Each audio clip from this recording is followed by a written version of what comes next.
Night losers, it's me. It's me. It's this kind of night. Ollie, thank you for the first. Oh shit, I forgot my Spotify reminder. Thank you for the Spotify reminder, and congratulations on the first, is what I meant to say. Rotten, hello. Arctic, hello. Greetings, Big Boss. Holly's at a 20 stream streak with the comment, "This is pathetic." That's cute. Thank you. Thank you for the 20 stream streak.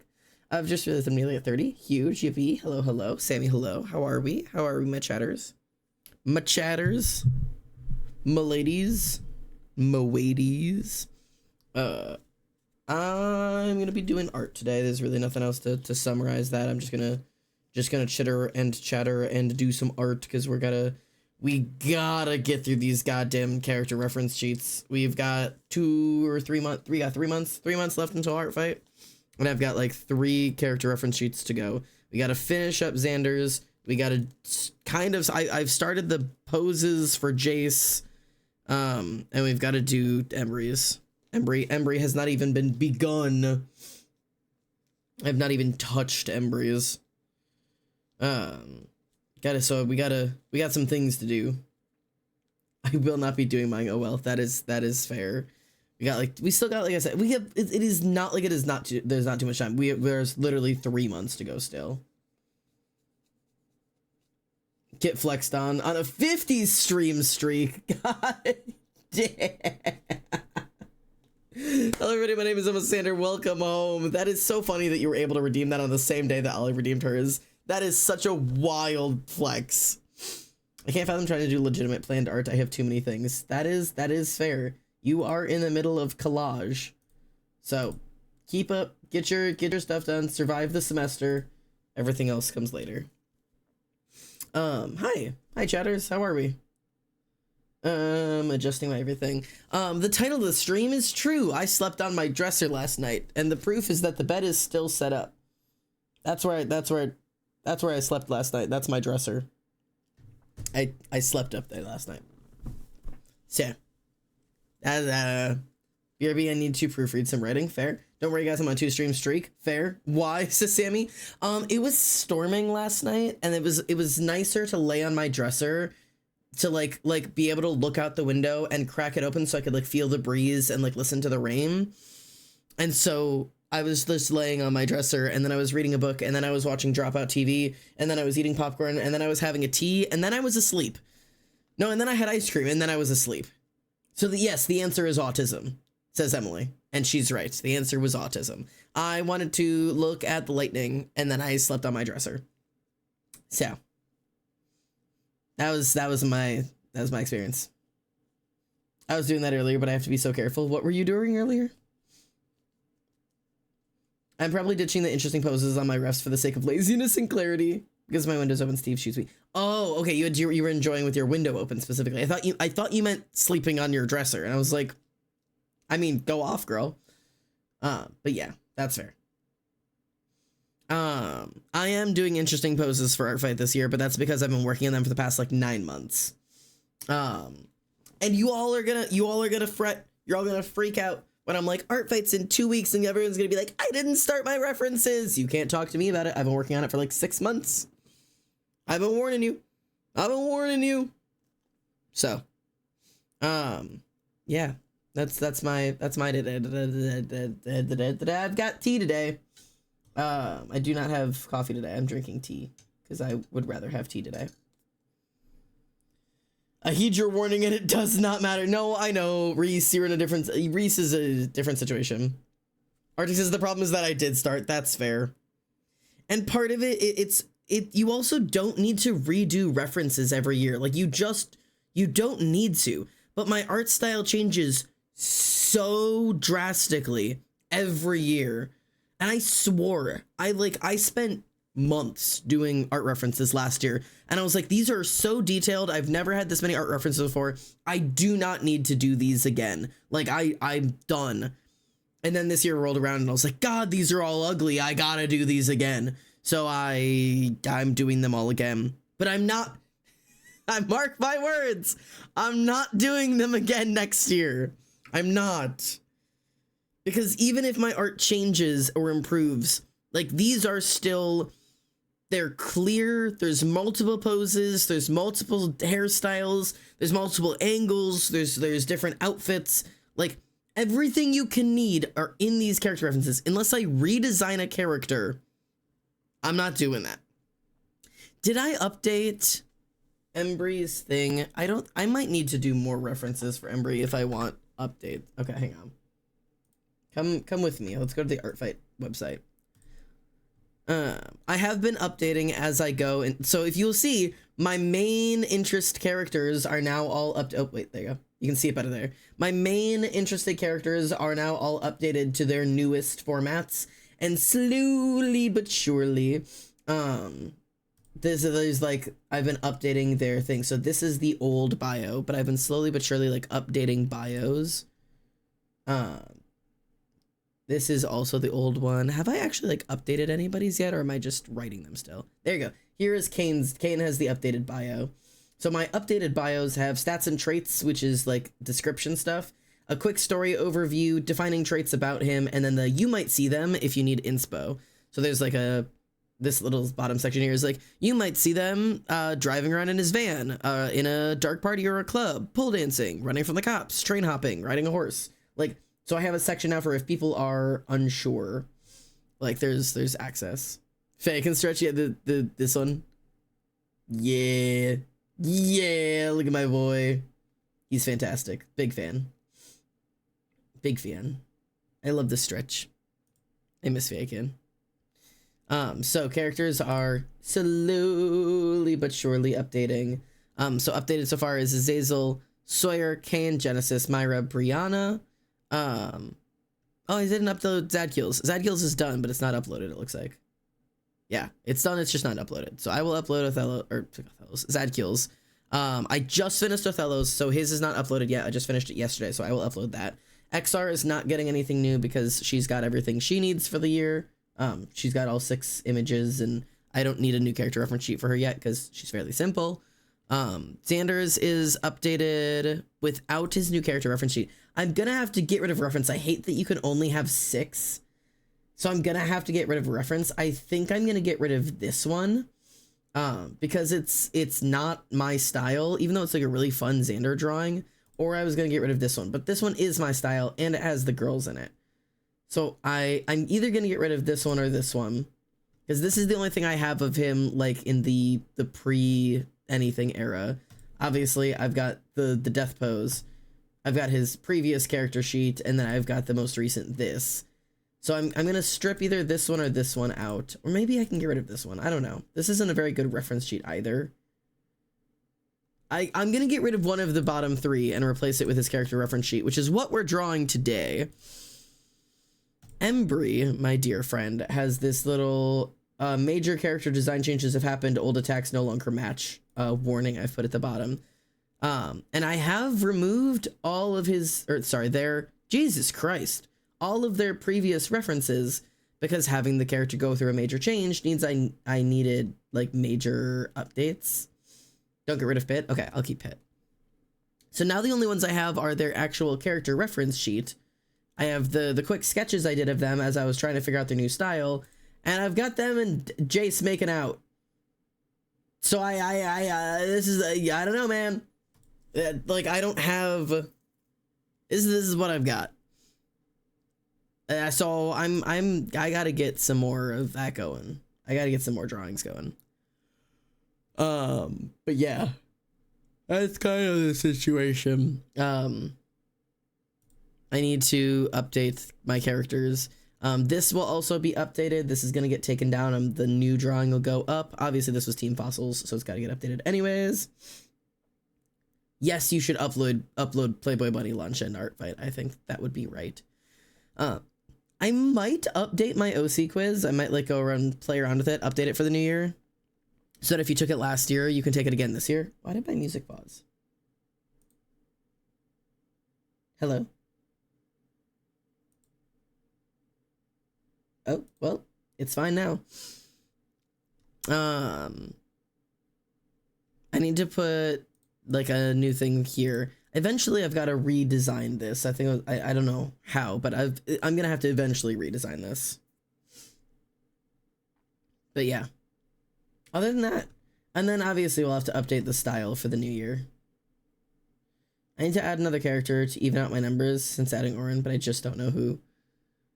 I know you're about evenness. I'm chill with what I've got. I don't know how many I have. 1, 2, 3, 4, 5, 6, 12. So I've got 14 right now. I don't know if I may keep Zesper up.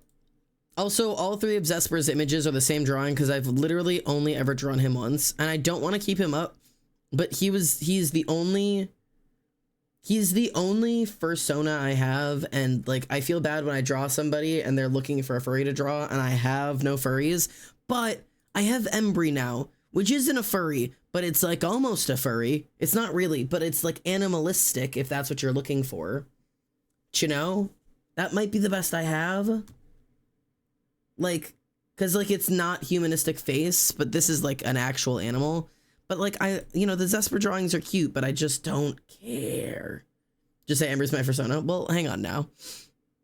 Zesper is still like, if I had a fursona, it would be like this would be my fursona. I would get a fursuit of Zesper if I had $5,000 to just throw around for fun. I have to cut my nail really quickly. I chipped it. It's driving me nuts. But like that would be my fursona if I had one.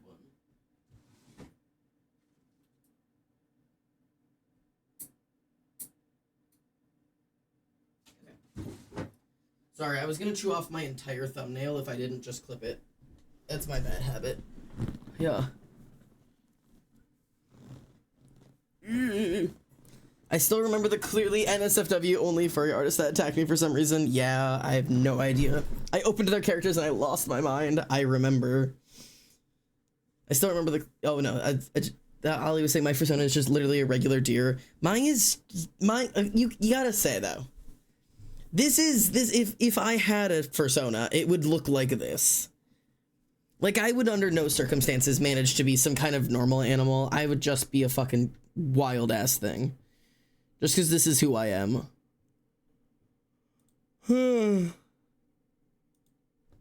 But yeah, I don't know. I'd be a bug, I think. You'd make a good bug. I am a baby deer. Ollie is truly, she's just a deer. If I was just an animal, I'd be an otter, I think. I'd be a little otter. Like a river otter. Like if I was like just gonna be but there's a difference between like if I was an animal and if I was a furry. Like there's like, that's kind of the agreement is like, if you were just an animal, Reese would be a bug and Ollie would just be a deer and I would just be a river otter. But if you had a fursona under the rules of what a fursona is a little different. Yeah, I fear you guys do not understand the fursona thing. Yeah, there's a difference. All right. Let's get into drawing. Today, we're going to finish up Xander's. For those who didn't see, Othello is done. This took some time. I was so ill on the day that I was working on this. I don't know why I was tripping and I was like, I don't know how to draw. I don't know how to shade. I don't know how to color.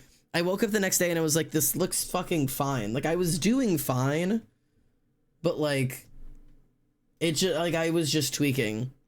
So anyways, Othello is done now. He's shaded.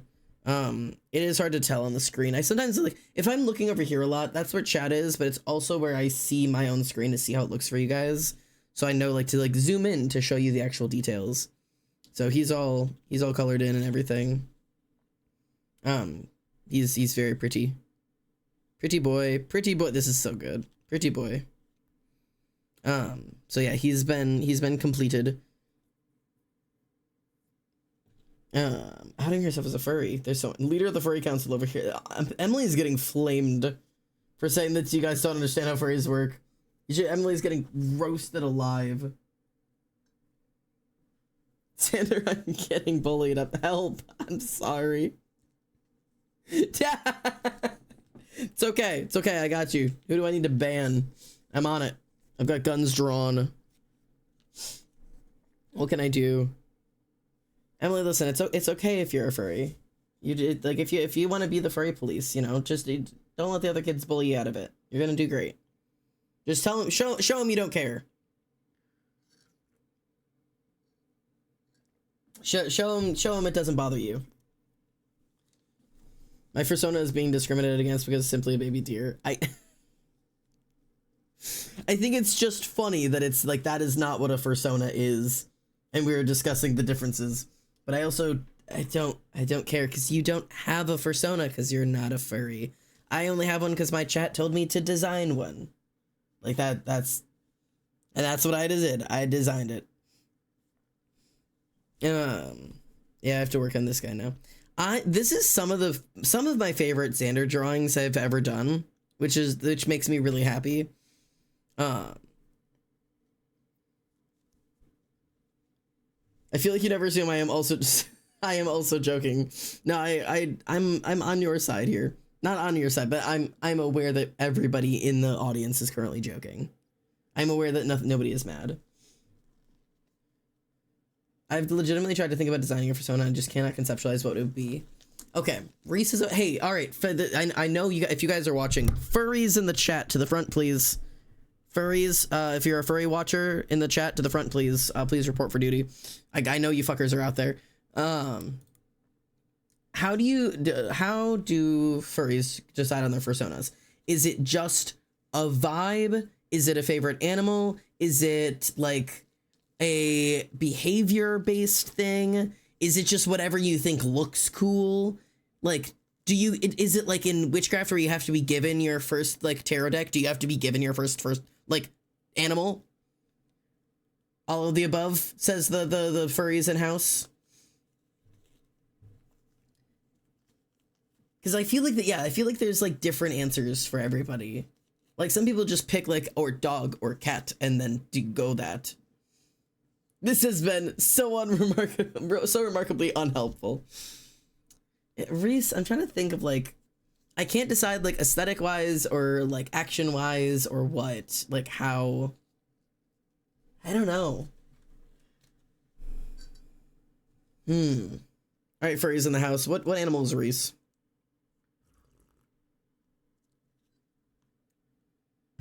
I don't know. Because I feel like I could go in a couple of different directions.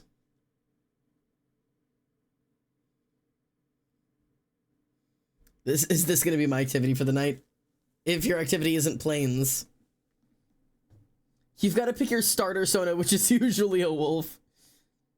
Ferret, but I don't know you very well. Evening, Trippy Walnut. How are you? We're assigning my moderator and friend a fursona. Am I boring if I just say dog? I don't think so. I think dog is a valid answer. For you or for Reese? Because I was thinking dog breeds for Reese. For some reason Corgi comes to mind, but I don't know if that's fair. I like Corgi comes to mind just from like vibe based entirely. But like, are you saying you like my ass? You know what? Yes.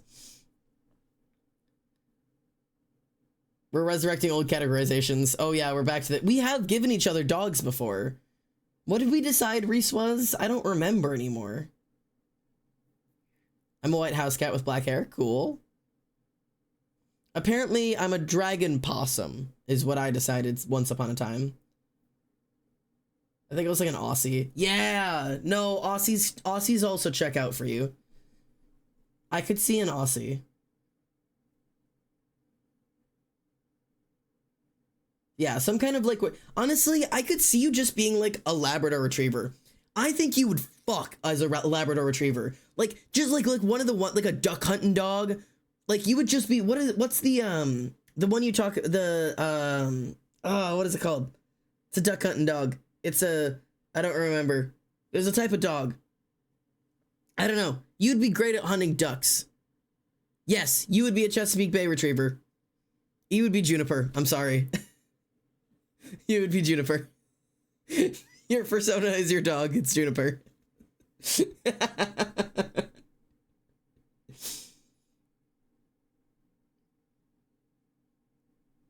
What is a fossa? I've got to Google this.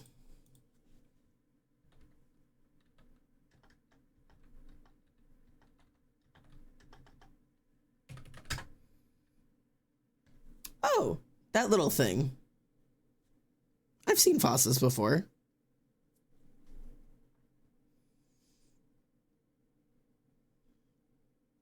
Or it's just a different dog too, and I can't remember what it's called. This is like the Binturong conversation without it all over again.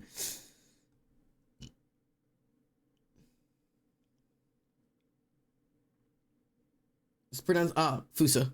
I see. Yeah, I don't know. All right, I'm gonna copy and paste whatever the fuck you just said, Trippy. That is a Mexican hairless dog. Why Mexican hairless dog?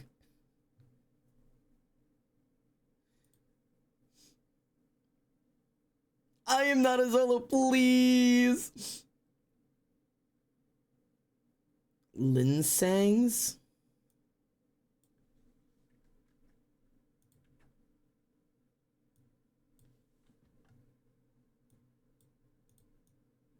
God, my computer is tweaking right now today. I don't know why. Okay, that's just another long cat. Linsangs are it's just another variation of long cat. No, see, Reese, the thing is, when I was gonna make my fursona, like for the the thing on stream, I tried so hard to take quizzes, and there's literally no good furry quiz anywhere. I've tried so hard to find like a good one, and all of them just have either the stupidest, lamest like animals ever, or just like asks you specifically of like, what's your favorite animal? What's your favorite color? It was like, I've never found a good fursona quiz. If someone can find a good fursona quiz, I'll take one. But I've tried. There's just too many options.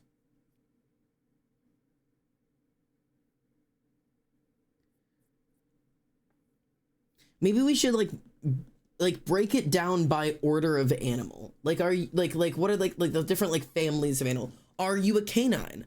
Are you a feline? I definitely think you're more canine than feline. Like, are you bovine? Who knows? Maybe you're a cow or like a bull or something. Or are you avian? Are you amphibian? Are you other classifications of animal? Are you a mammal? Are you an isopod? How do you feel about exoskeletons? Like, there's got to be an answer. Yeah, this is Emily's soul reformed quiz. There you go. I could see myself being semi-aquatic / amphibious, or at least like water based, which is why I'd be down being a like a sea otter of some form. Would bring me joy. I'm killing myself. Of course you are. I also would like to be avian. I think that would be cool.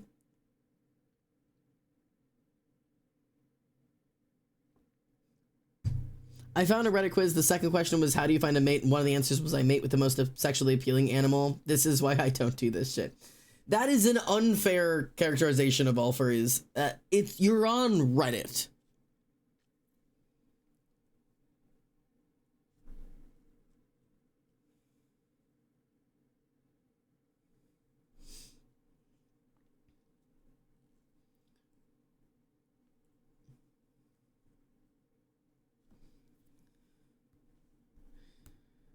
Oh god, I have to try to shade skin again today. I'm really gonna do my best here. I have to decide where light is coming from. Just gonna top left is gonna be the answer today.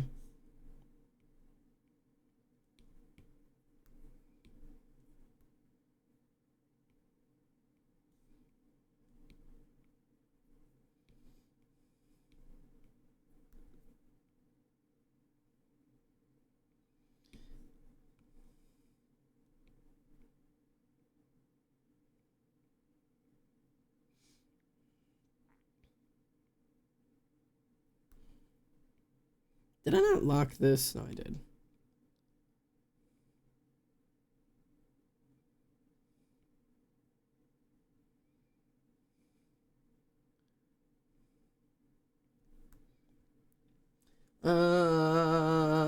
What is your biggest fear? Hurting your loved ones because of your persona. What? Have you ever met someone that's a dugong? I don't think so. Isn't dugong the little like seal type looking thing? Yeah. Like a manatee looking type thing. Dugongs fuck. I love these. These are so cool. I would be like I would love to be a shark. When I was trying to design like another like creature looking thing. And I did this guy. That was like based off of these. Like I made this guy.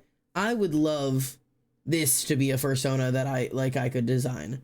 But I'm not good at it. I made Rotten design it, I think. Rotten like finished doing a drawing of it. But like I would love to do like this color scheme of a whale shark. Like this would be, I think this would be sick. But again, this isn't like this, I don't know. The options for favorite food are soup, juicy steaks, anything with meat, cookies and candies. I am a magical creature and do not need to eat. Right.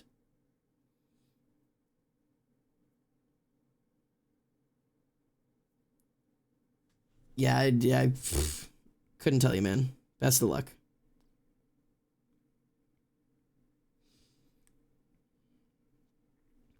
Chat, does anyone in this universe know of actually useful persona quiz? Because I truly have looked. But I also feel like if you have to take a quiz to figure out your persona, maybe you don't have a persona. Maybe you're not ready for that. Maybe you're not connected with your inner animal enough. If you're just like, oh, haha, let me take a quiz. Maybe there's not quizzes because real furries don't need quizzes. Maybe maybe I'm the problem.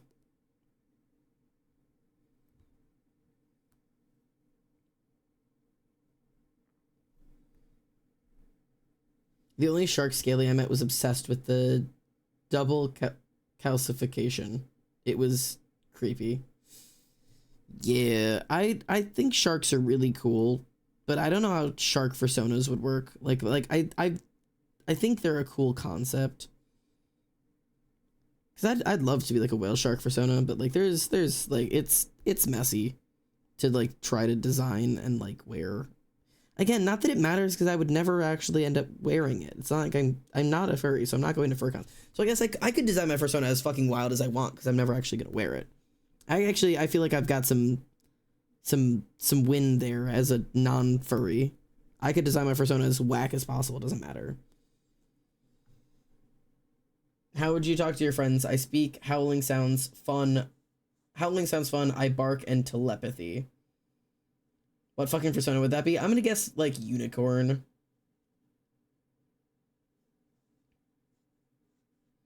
I'm clicking that one to fucking find out. I'm guessing it's like a unicorn or a Pegasus or a dragon or something.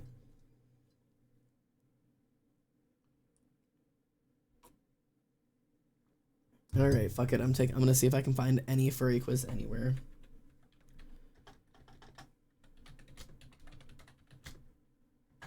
All right, what persona am I quiz?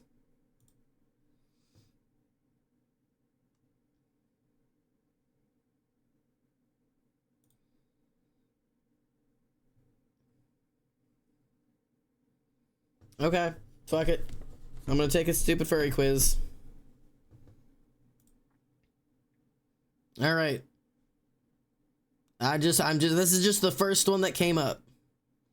Wait, it's a dream. You are in a jungle and you're watching other animals eating. You are looking for animals like you. You were looking for prey. You were running freely. You were looking for new friends who were sleeping in your cave. I'm looking for some friends. In the same dream, you find a mate. Great. What do you do? Reese, I fear I found your quiz. I found it. Right. I'd try to mate with several deserving animals. I mate with the strongest member. I'd look for an animal soulmate. I wait till they find the right animal. I'm looking for my animal soulmate. Following scenario scares you. Being stuck in one persona forever, having to lie about your persona, hurting your loved ones because of your persona, having your persona taken away, Having no friends because of your persona. Not being able to live out your dreams because of your persona. What the fuck would I just... What? Being stuck in one forever. Fuck it. You are a hungry animal in the jungle. How do you find something to eat? I cook myself some food. Would you ever kill another animal? No, never. Sure, probably would if I have to. It depends. If I have to. Where would you like to live in the forest? Crafted house, cozy tunnel, doesn't matter. Camp with friends, safe shelter, large dark cave. Let's have a camp. That sounds fun. Favorite foods. Something unusual that no one else could eat. Let's do soup. What do you do if another animal attacks you? I'd like to have magical powers to fight back. I'd run away. I and my friends would kill it. I fight with all I got. I try to protect my loved ones. No animal's brave enough to attack me. Guess I'll protect my friends. Random question. Who do you think deserves to be entitled to the king of the jungle? The most mythical creature, the cleverest one, the strongest one, the most savage, the most responsible, the biggest and oldest. So I would generally say the most experienced or like the most intelligent. Let's do the most responsible. You were a zoologist. What research topics interest you the most? After all of that, I get dog. That's crazy.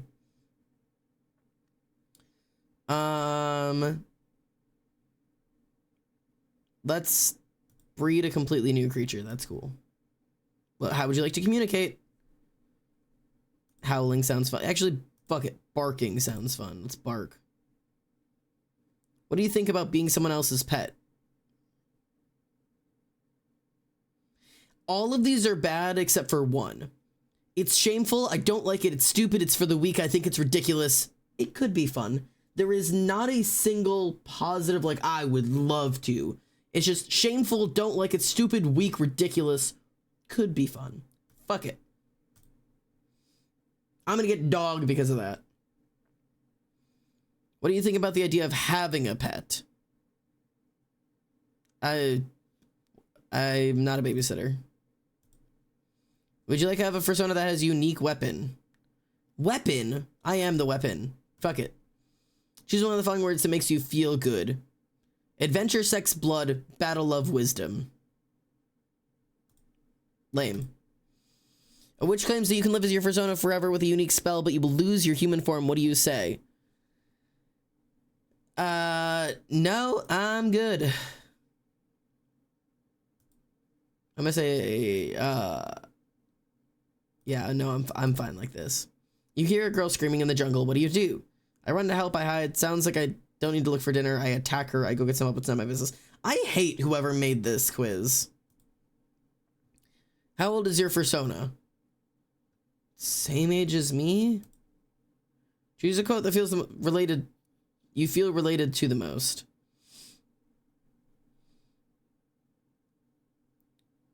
What the fuck?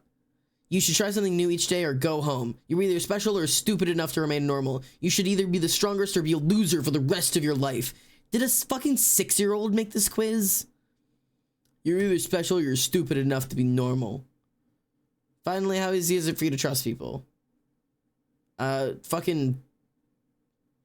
Yeah, trust my friends. No. I'm a dog.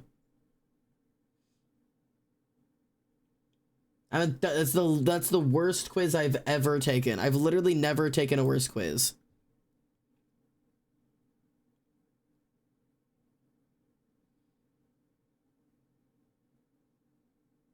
Like, whatever. Oh, wait. Okay, hang on. The #1 furry and persona quiz. For Personify. Ah. Fuck it. I'm gonna try Personify. I'm gonna try it. Might as well. Rotten got wolf. Okay. How long is this? Oh, 10 questions. Easy. Okay. Question 1. Introvert, extrovert, ambivert. I'm an extrovert. Favorite time of day? Nightlife, start of the new day, or afternoon and getting a nice midday nap.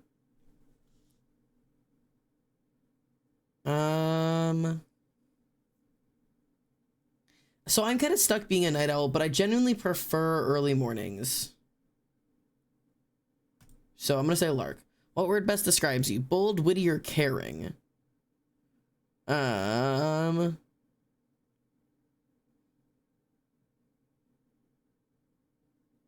gonna say I'm witty. How do you like to spend your free time? Hobbies, baby. What trait do you look for in friends and partners? Probably loyalty. How quickly can you make new friends? I'm so good at it. How well do you do under pressure? Honestly, the worse the pressure is, the better I deal with it. So I'm gonna say composed. Which would you most prefer to live in? Outdoorsy, reclusive, or nomad? I'm gonna say outdoorsy.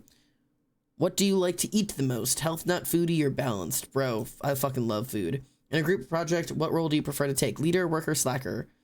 Honestly, I like leading in group projects. All right, what am I? I'm a wolf. Great. We have a team of professional artists. Who's like, I just. All right. Well, that's what I got. I guess my answers are dog and wolf.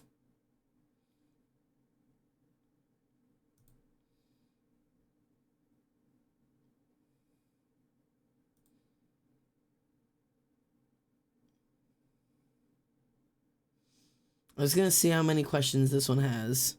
There's another one on Quotev, which I trust Quotev, which has 26 results.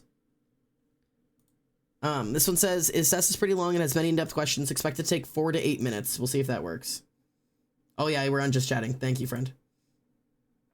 All right, fuck it, I'm gonna try it. All right, we're just gonna completely go with our gut. We're not gonna overthink. We're just gonna go with our gut. Choose the food that looks the most delicious to you. I'm looking. Ooh, some of these look really good.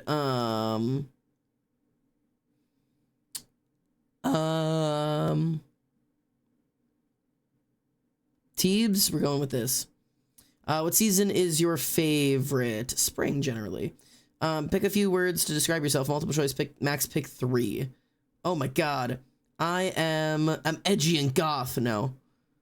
Is extrovert in here? Yeah, okay, I'm extroverted. That's fair. I'm curious, generally. I'm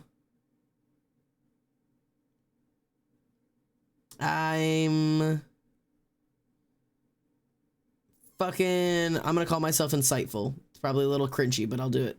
What's your favorite time of day? These are in order, earliest to latest if there's any confusion. Dawn, midday, evening, morning, dusk, afternoon, dusk. I'm gonna do dawn. Pick a genre of music. Multiple choice, max of 3. Fuck. Sea shanties. Of course. I like punk music. I like everything, man. I don't fucking know. I fuck with disco. Why not? I'm a punk disco rock. Let's do it.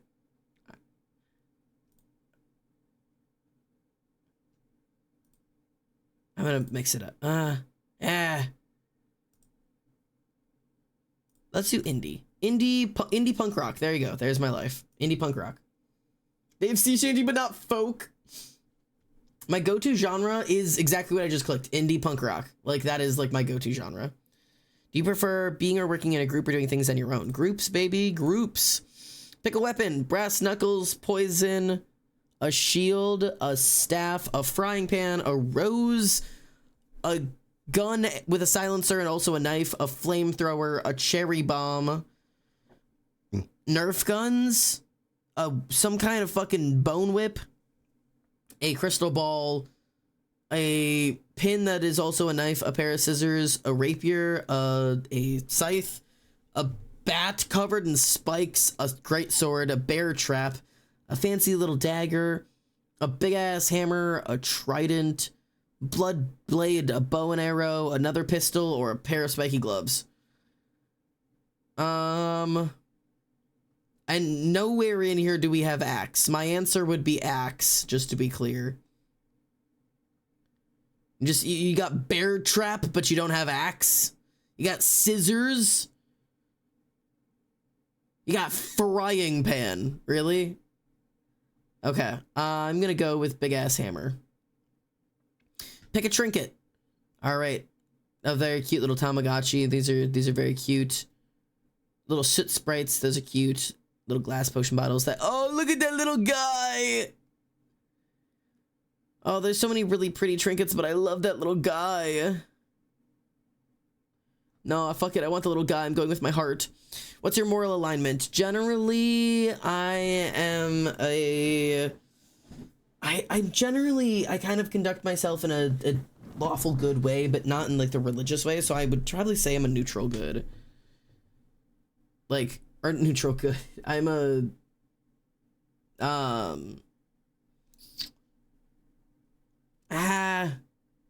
yeah, I'm neutral good. I'd like to think, well, because chaotic good is kind of like an instinct of mine, but I'm gonna say I'm a neutral good.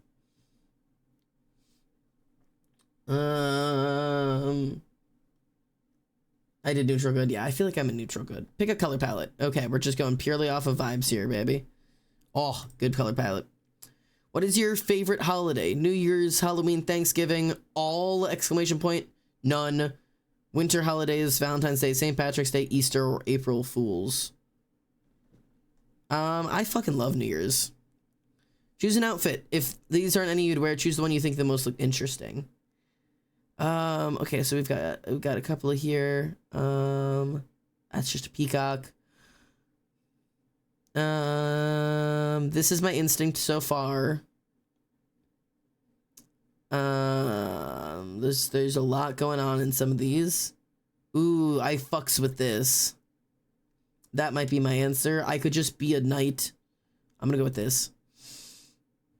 What is your favorite kind of weather? Very hot, hail, snowy, rainy. I don't like going outside. Natural disaster.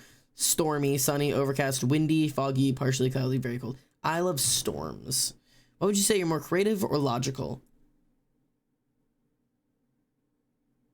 Reese, did you also get stuck here? Unfortunately, I am a autistic creative, so I'm both.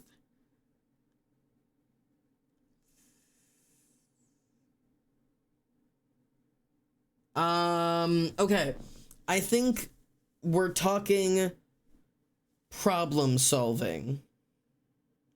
I don't think we're talking like, I'm gonna assume they mean not day-to-day like general life about like what my goals are. I'm talking like a problem is in front of me. Am I working through all the solutions in a logical order, or am I trying to come up with something new and like out of the ordinary to try to find a new way around? See, and I don't think it's the math or art answer. I think it's like the day-to-day life answer. Poth bitch, yeah.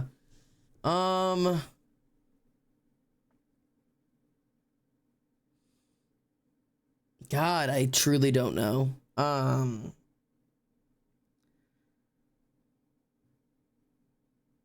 I'm gonna say I'm more logical. I go to other people if I need like a really, really, really out there suggestion where I'm like, I've tried everything I know how to try. I don't know the next out there solution.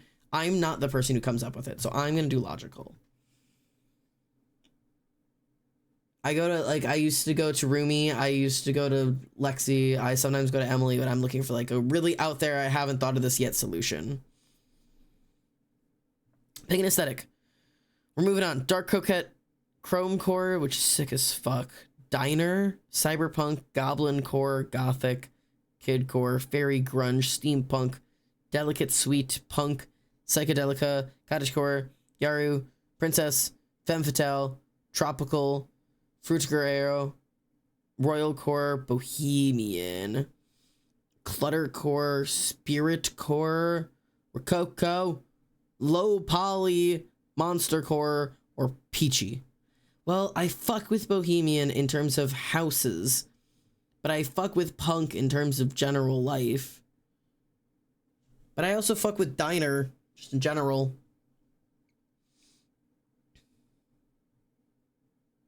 As I've talked about, as I get older. Emily says, which is funny, Xander, because I think I lean more logical than you do in thought process, but I might be wrong. I mean, you probably, I don't know, maybe you do. In terms of like thought process.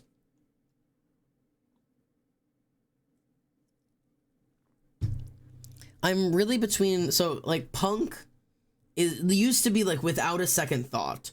But honestly, the older I get, the more I'm starting to I'm going through the natural development where I'm going through mitosis and I'm going from a punk to a hippie. This is the normal like core of aging. Spirit core also fucks.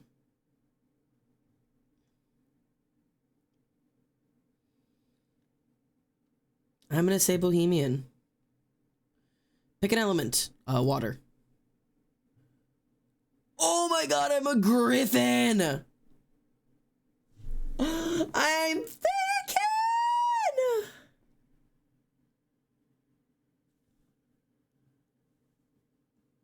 It all makes sense! It all makes sense! I'm so excited. Similar animals that you can make your persona include a hippogriff, a Heracossphinx, a Dracogriff, Axix, and a Kethong. That's cool. I can see it. I would be a griffin. You're right, chat. You said I also got a griffin, which does not make sense. Yeah, no, not quite. List of griffin hybrids. There is currently no text. Okay, well, that's cool. Huh. The options, my top answers were griffin, secondary, first was griffin, secondary answer for me was dinosaur. And then going down my list from most to least, I have griffin, dinosaur, horse, bug, bird, kangaroo, house cat, fish, hyena, fox, ferret, otter, raccoon, squirrel, pig, bear, dragon, rat, reptile, dog, deer, big cat, goat, skunk, rabbit, bat. Cool. My personality traits are righteous, regal, strong. That's fair.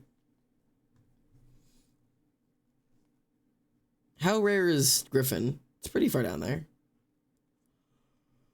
Huh. Oh, I guess I'm a griffin, dinosaur, horse, bug, bird.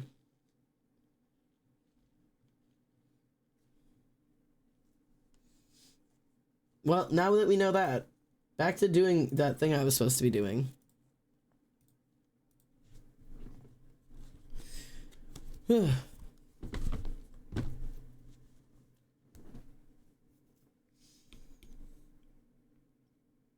My second was a kangaroo. That's actually really fun.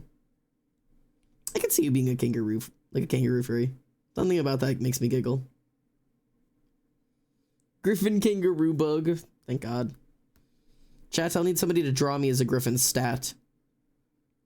It's very important to my mental well-being that I get drawn as a griffin now, apparently.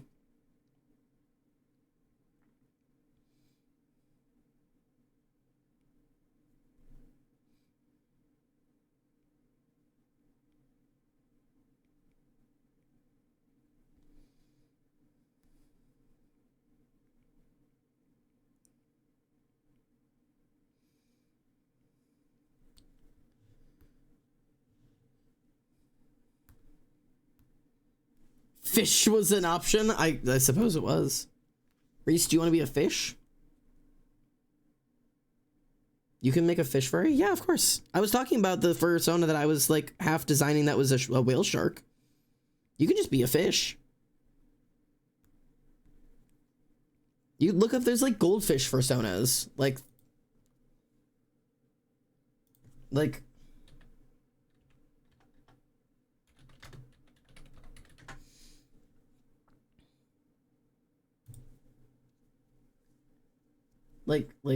here, fish fursona. Like, this dude is sick as hell. This is a sick as fuck. Reese, this is you. This one right here. This little goldfish with the fucking eyeballs and the little hook in it. This is Reese.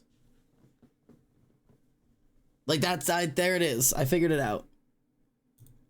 Why is there a brown trout fursona? This is sick as hell.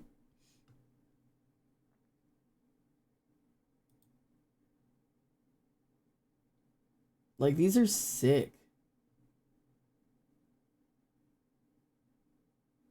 Red-bellied piranha. I gotta be careful not to scroll too much. Yeah, I'm gonna go now. It's pretty dangerous to be scrolling fursonas on that. What are we doing? We're talking about furries. Ollie, guys? Ollie? Yes?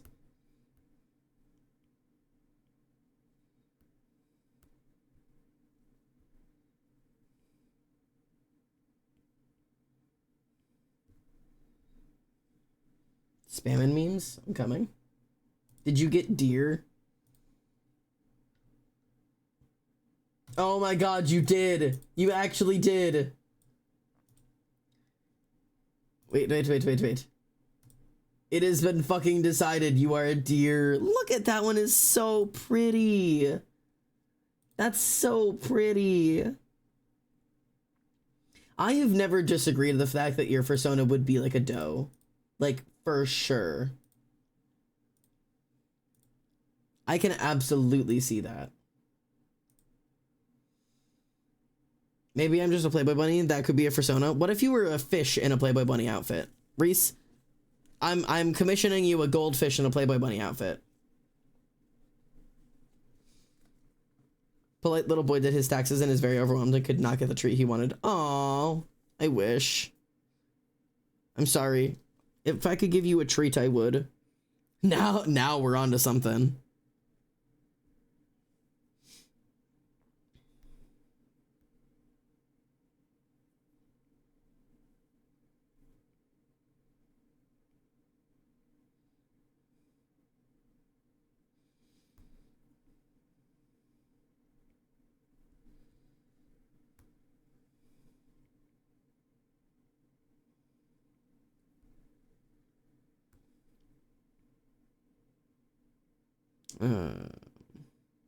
Be on this side.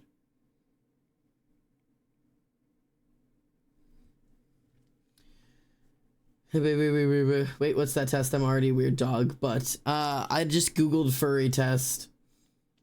Yeah, it's the first Kotev link. I wanted donuts, settled for plain boba. Bro, I want boba so bad. So I think me and Emily have talked about this before, how she's kind of like grown out of chocolate and into vanilla as a preferred flavor. And I think recently I have made a very similar growth development, which is my like favorite. And I've also kind of been making the change of like preferring vanilla over chocolate in general. Especially like chocolate is just too sweet for me. Like I'm at a point where I just like, I don't want to eat chocolate all the time. I have chocolate at home and I'm just like, I never crave it, or I have like a piece and I'm like, bro, I'm set. And I love vanilla recently. But yes, but dark chocolate still fucks.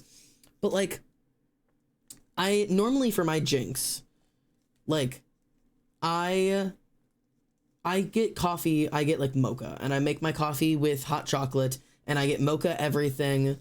And like it's really, that's been like my forever coffee. But recently I started trying like new coffee places and they don't always have like what I'm looking for. And I've been getting like lavender lattes. And I like them so much. like truly so much. I really like lavender lattes, and so I've been kind of like fucking around with other, like, what else might I maybe like that I don't know that I'm like that's actually what I want, but I didn't know I wanted because I didn't know.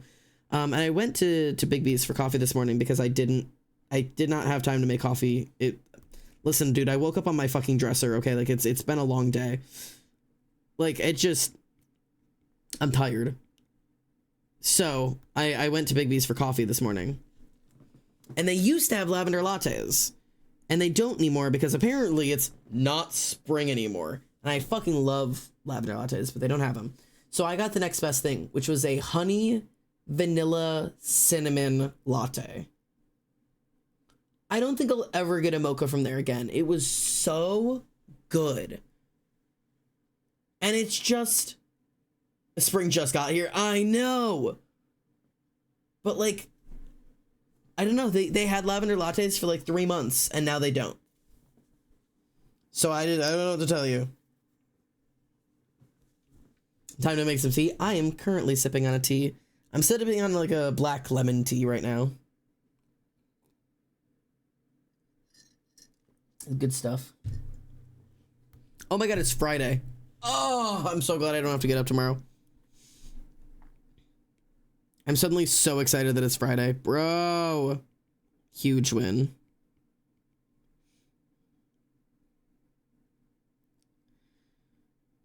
I'm so glad it's the weekend.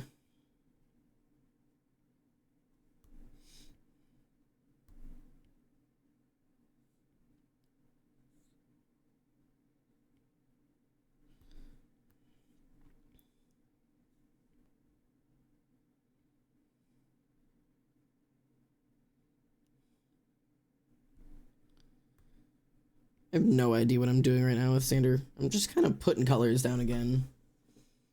I'm sad. My spring break is almost over and it was so relaxing. Ugh. I've also gone from lattes to just black tea. Yeah, and that's the other thing that I'm currently making the transition from. I'm trying to wean off of like my dependency on coffee. So like I'm currently switching. So I used to like, I would wake up in the morning, I'd have a coffee that I take to work. It's one of my big mugs, so it counts as 2 cups of coffee.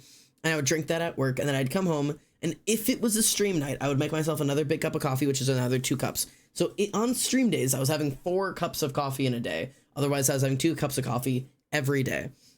I am no longer drinking coffee during stream. I am exclusively drinking tea while I'm doing stream, and I'm loving it. So, and I don't generally finish my coffees at work anymore. So I'm kind of down from 4 cups of coffee a day to like a cup and a half of coffee a day, which I think has been a really good change.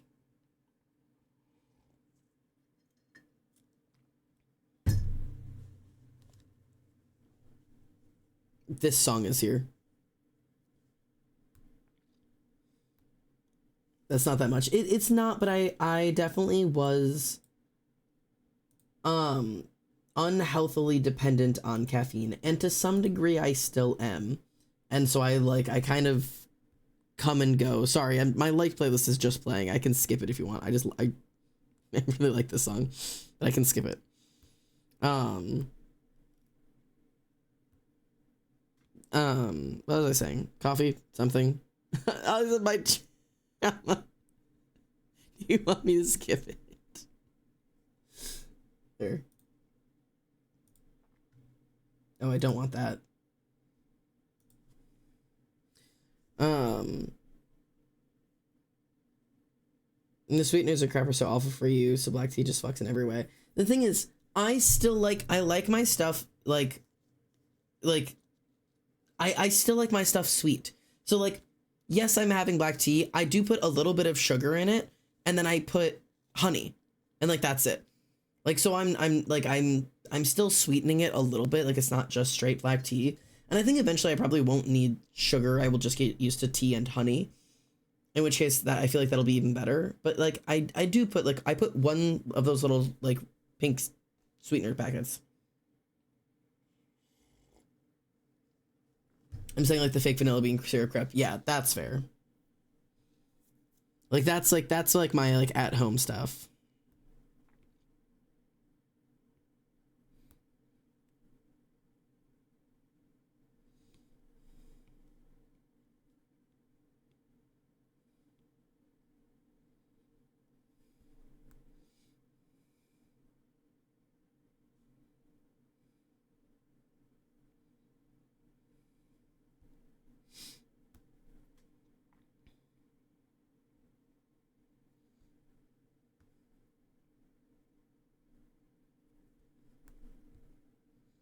I have no idea what I'm doing for him right now.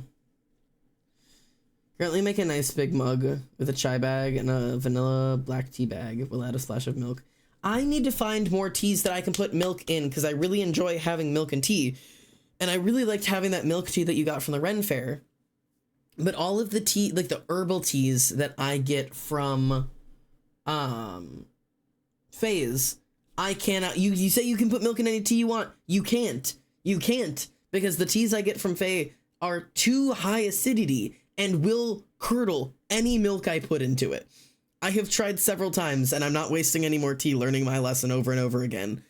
It is too high acidity of a tea. It will curdle any milk you put into it. I've tried several times. It is acidic.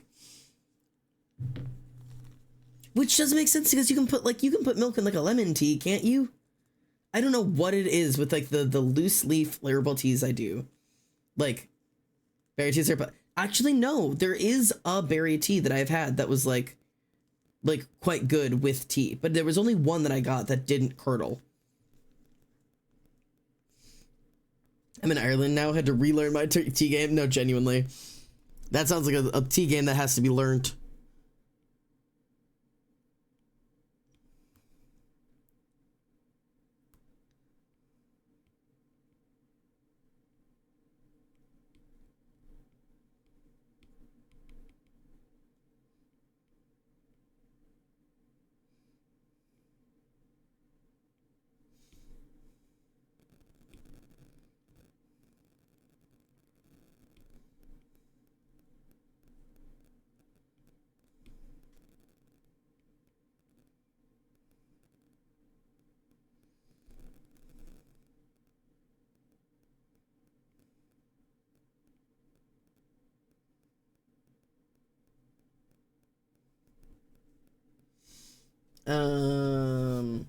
I think Faye is selling you irradiated tea. I've never had any tea curdle with milk.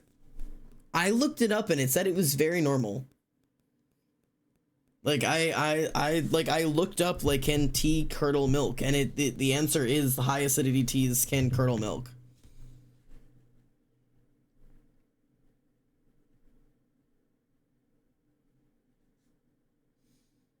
Yeah, milk can curdle in tea due to high acidity, like citrus or hibiscus, which every tea I get from Faze is hibiscus.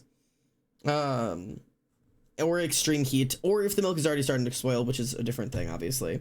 But cold milk, it's hot acidic tea, and it clumps up.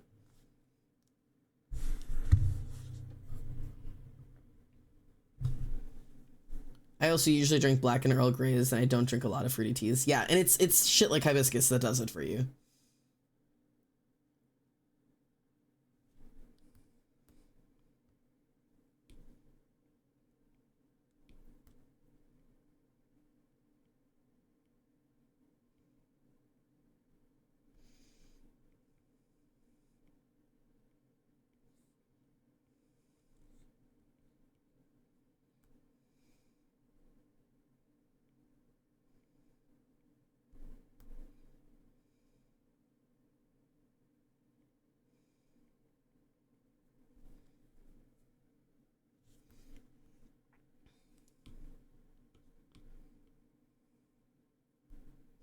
Now I've got to figure out how to like.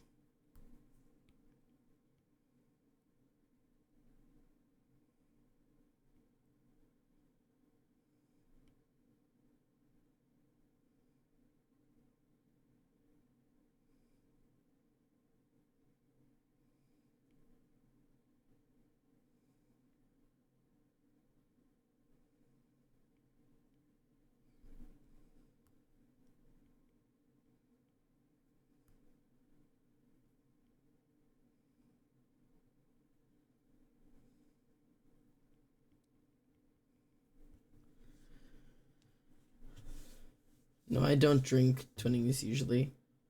Most of my tea is from World Market or loose leaf.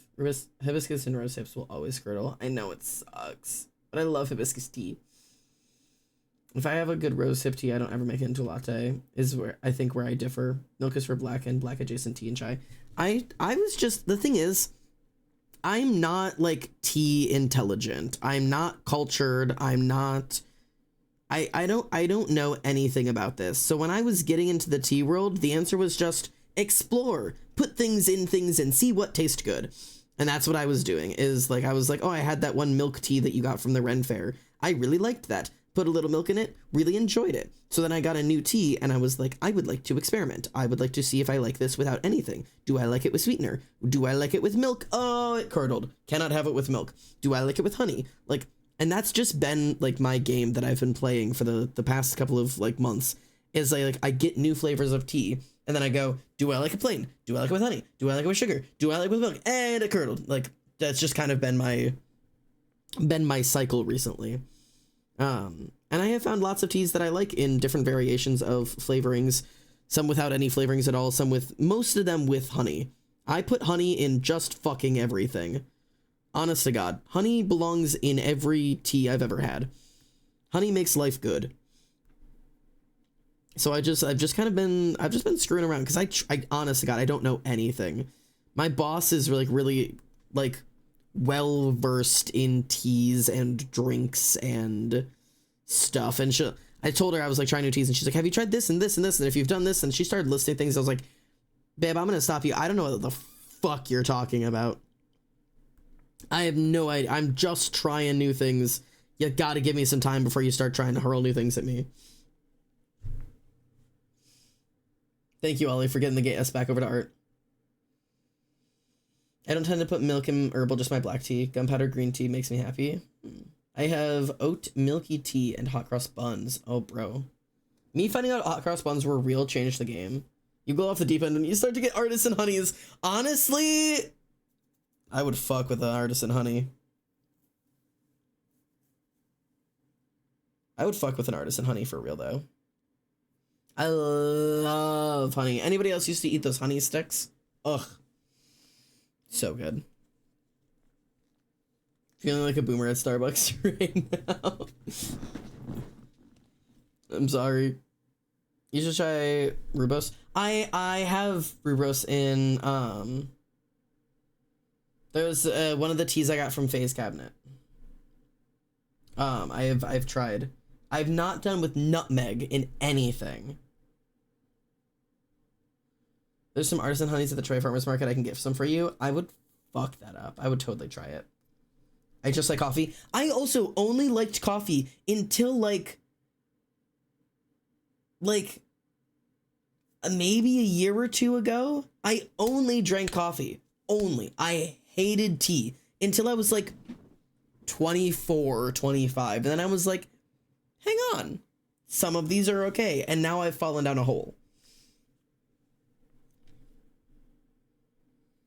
Why is this how I shade skin now? Why is this who I am? This is so, it's so messy, but you zoom out and it's like, oh my God, that looks so good.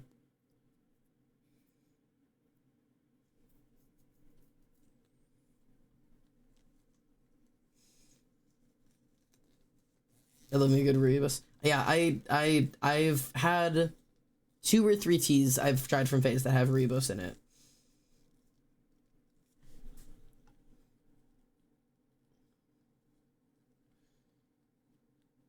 I got a tea advent calendar from Aldi and there was a chocolate covered strawberry Rooibos that I still dream of fondly. Bro, I would fuck that up. What up, King? I meant like, I don't know what a mocha is, etc. So mocha is just chocolate. I don't know if you meant like literally like you don't know what mocha is specifically. I wouldn't assume that. I was just saying like, of all the things that we're speaking of, like flavors and like things, like chai is still something that I'm not entirely sure what if I know what a chai is. I know it's a type of tea and I know it's cinnamony and that's all I know. I also know that chai just means tea. So I don't know what it's trying to tell me when I say it's a tea. Like what flavor is chai? And the answer is just, it's chai. That's just tea. I know it's just, like, I understand it's like a specific type of spiced tea, but like, I don't understand if it's like, if it's a flavor or if it's a way that you make it or if it's an ingredient. I just know my mom orders it a lot and I like it.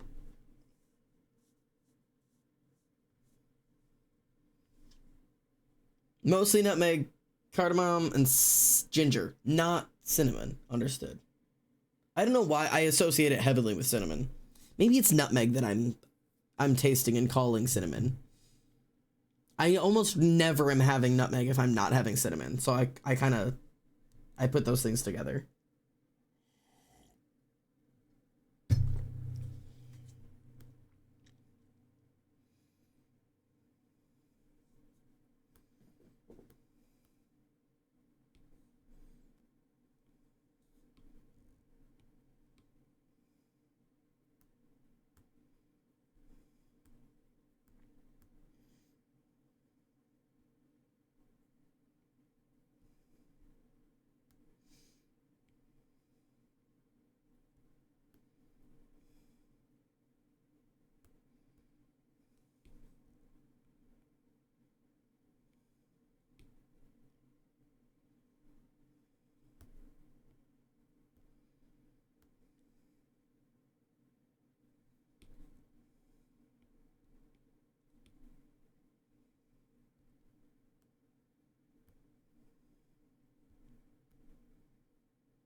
Okay. I'm just kind of screwing around with color right now.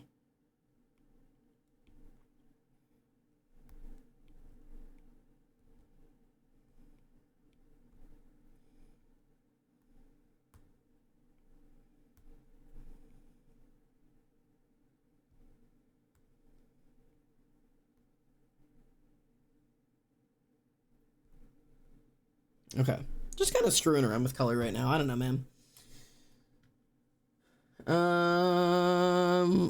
Wait, what is chat saying?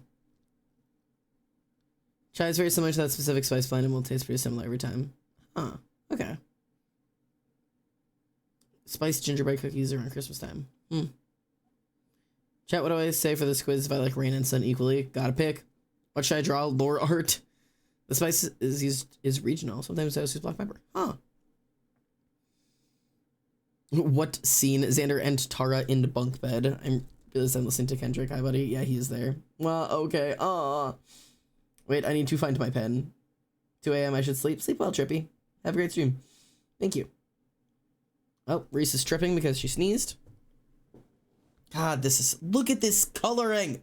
I've unlocked it. I've unlocked it. I'm back, chat. I'm back. I'm back. I'm back. Bro, you wouldn't believe how back we are. I'm gonna start coloring with primary colors. I'm just gonna red, yellow, blue everybody. We're so fucking back. Like, I just need to, like, because, like, it takes me a little while to color. Every once in a while, I love just taking it and just being like, where's that base skin color? And just, like, oh, not you. Like, are you solid? Yeah. And then just, like, that's what unshaded looks like. Like, I just sometimes like to give myself a reminder when I've been working really long on shading somebody's skin. This is what unshaded looks like. This is where all the shading comes in. Rendering, baby. Oh, the dimension that it gives. Okay, sorry. Just wanted to you gained abs. Yeah, I do that sometimes. I don't know. And the thing is, it's just like a couple of little sketchy lines, but it suddenly becomes abs. I don't know, man. He didn't have them before, and now he's got them. They're there now. I don't know. Xander, where'd you put my pen? Ah, fuck, is that what that is? I thought it was noodles, man. I totally made spaghetti out of that shit. I fully, that's in the pot. I made spaghetti out of that thing. Thought it was noodles. Got confused. To be honest, it made really fucking great spaghetti. It was awesome. Great spaghetti. Highly recommend. Womp womp. Wait, spaghetti. No, no, no, I didn't mean to trigger Reese. No, it's okay. There's no spaghetti. There's no spaghetti. I promise there's none. There's none. I swear. You're safe. You're safe. You're safe. I can imagine Reese, like, head in her hands, like, no! Like, why would you say that to her? I know, I'm so insensitive. I'm sorry. You know the only downside of tea? I've got to ask my fellow tea drinkers out there if I'm crazy or if this is everybody. Tea makes me so hungry. Is that like a normal thing? Like, I don't know what it is, but like every time I drink tea, I am suddenly so hungry. Regardless, like I just had a full dinner before this. I had dinner and now I am drinking a tea and I am so hungry, but I know I'm not. Like, this is probably closer to the feeling of being full because I'm full of tea and dinner, but it like triggers like a hunger response. It is so weird. And I also have awful proprioception, so this might not be hunger because it's not like hunger here. It's like deep in my stomach. I don't know what it is.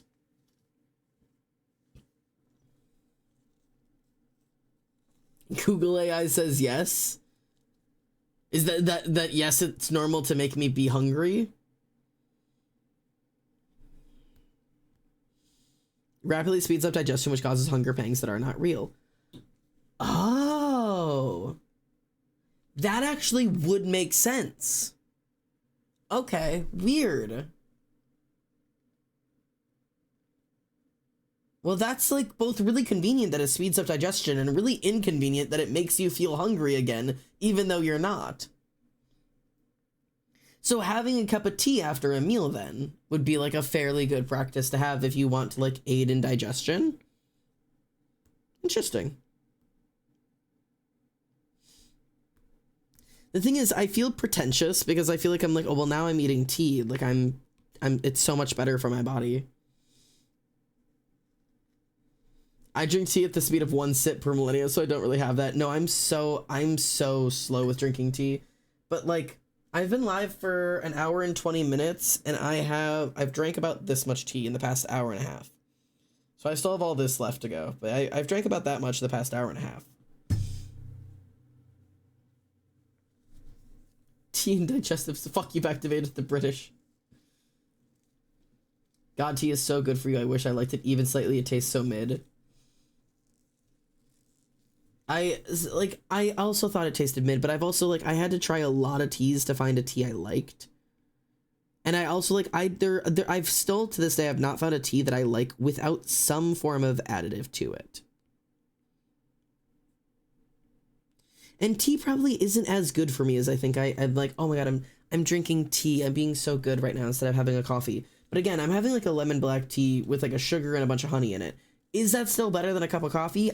I'm gonna guess yes, but it's not like I'm not still drinking a shit ton of sugar. I only willingly drink tea when I was sick and I couldn't even taste it, and that also was my first time having straight honey. Honestly, straight honey when you're sick, fucking that's the thing. That's the key. That's the answer. I need the answer of like how much better is tea for me than coffee?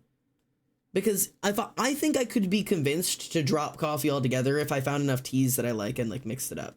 Like, how much better is this? Like, am I really doing that much for me?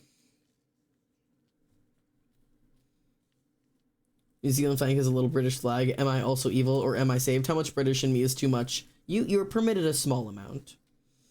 It's always better for you than coffee. It's true. I can't drop coffee because it makes me happy. That's the thing. It also makes me happy. I'm not going to 100% drop coffee for sure. I love my morning coffees. I love the feeling of a morning coffee, but I'd be happy to change out coffees for tea sometimes. And also like, I'm trying to take better care of my body because there's a lot of things wrong with me right now. Imagine never drink. I'm not giving coffee up. I'm not giving coffee up. I'm just saying I don't want to be addicted to it. It's half the amount of caffeine, natural acidity that helps with after reflux, and there's like some vitamin thingy. Okay.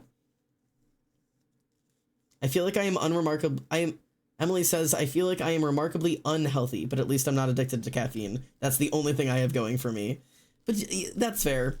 But I trade out having a caffeine addiction for literally every soda ever. Like, people drink a lot of soda, and I just never do. So I feel like I'm allowed the trade-off.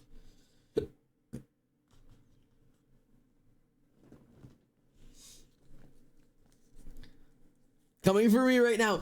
I'm not coming for you. I'm just saying people love to talk shit about people who have caffeine addictions. Like, anybody who doesn't drink coffee, their number one thing is how like everybody's got a caffeine addiction and how it's a problem. And the only thing I have going for me is like, I don't drink soda. Most of the people who are like, oh, you have a caffeine addiction are drinking soda. I'm allowed a little bit of a trade-off. I used to be a chronic soda drinker and also coffee, and now I'm low caf tea and seltzer, and life is good. Yeah, and I'm also like, I'm trying to make this feels cringe, but as I'm getting older, yeah, I'm saying those words, I am trying to make active choices in my life to take care of my health, because I'm not going to have good health forever, and I would like to start learning how to enjoy the things that are going to be good for me long term sooner rather than later. So that's just like an active practice I am trying to partake in. I want to feel good.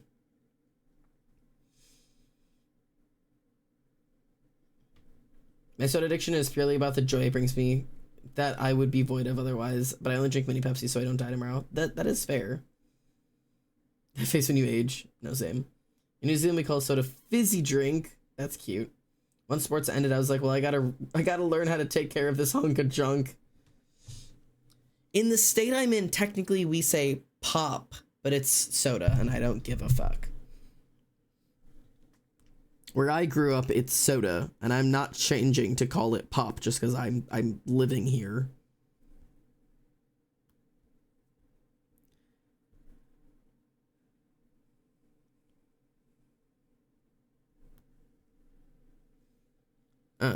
I don't even say pop here, right? But I get like made fun of like actively at work for not saying it.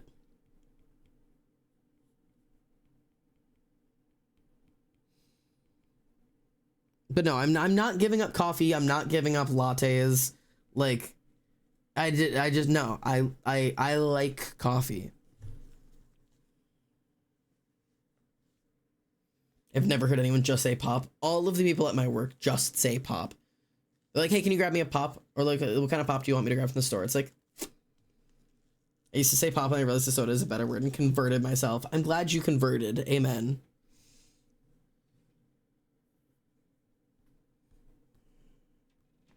I also don't understand soda drinkers or pop drinkers or fizzy drinkers or whatever you want to call yourself. I don't understand the people who are like, hey, can you just grab me a soda? I'm like, yeah, sure, what type of soda? And they're just a soda. Specify! What the fuck do you mean just a soda? There are different types. I don't understand them.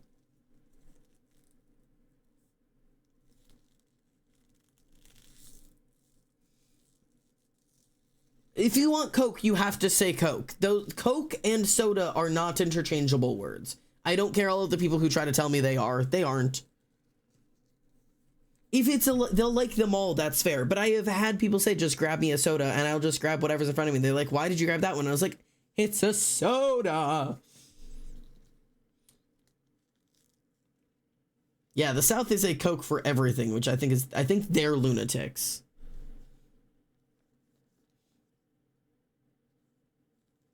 Like, ugh. Whatever.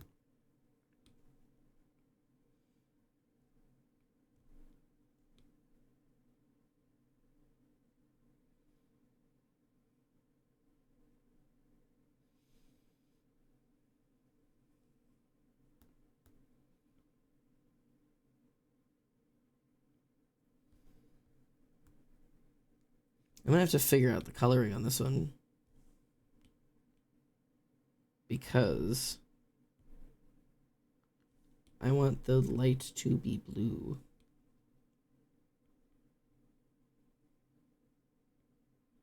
Because the bee.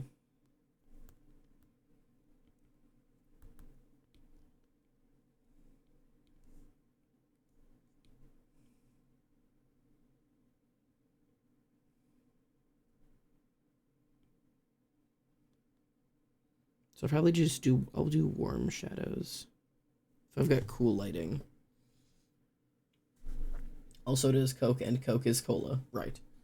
The people who say pop and soda have to team up against the people who say Coke, no matter what soda it is. You're right. You're right. We have to team up. I also learned that them bitches were not lying about hydration. Bro, the hydrate or dihydrate, I know I'm not joking when I say I drink less than a glass of water daily. I have no clue how I'm alive. No idea. Less than a cup. I went to the gym today and I still did not finish a full glass of water today. Not even close. I finished maybe a cup, like a measuring cup of water today, including having gone to the gym. I need to get it together.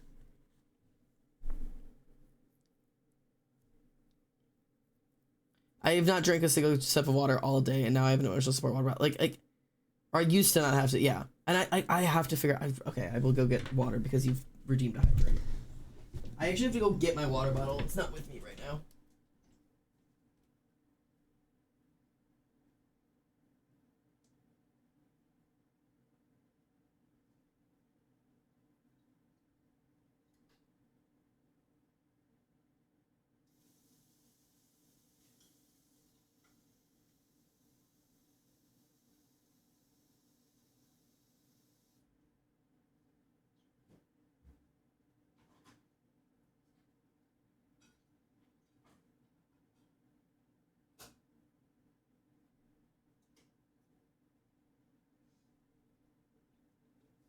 Okay, good news.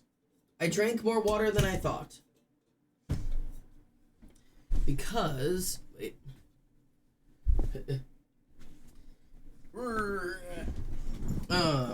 I actually had to refill this. I had like no water in it. So I have had one of these today, which is 24 ounces. I've had 24 ounces of water today, so that's actually pretty good.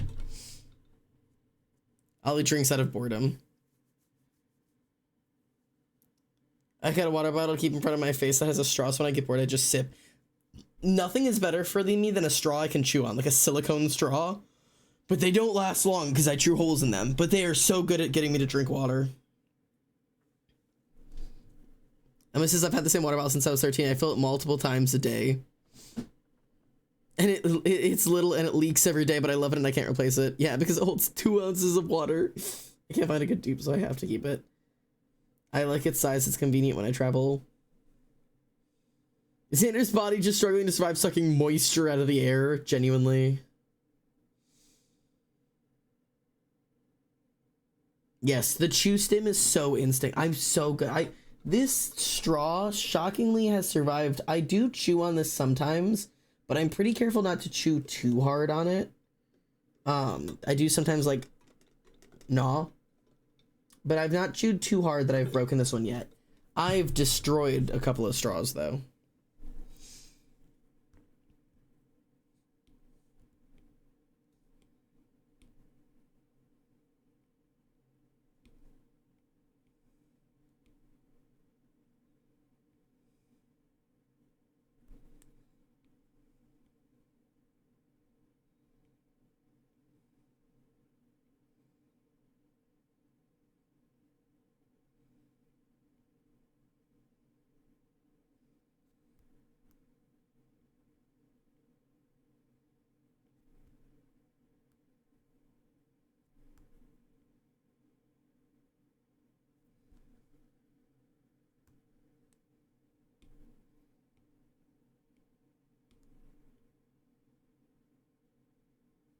True friends underneath.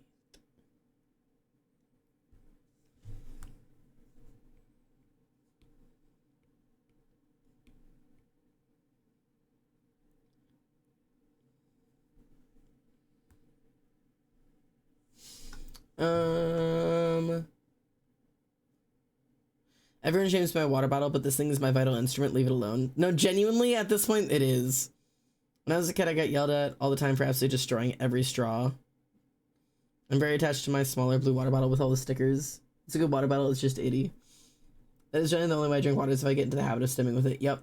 I once left it at school and I was so sad and scared. I hate the silicone straws for some reason. I love to. I like to chew them, but I hate actually drinking from them. That's fair.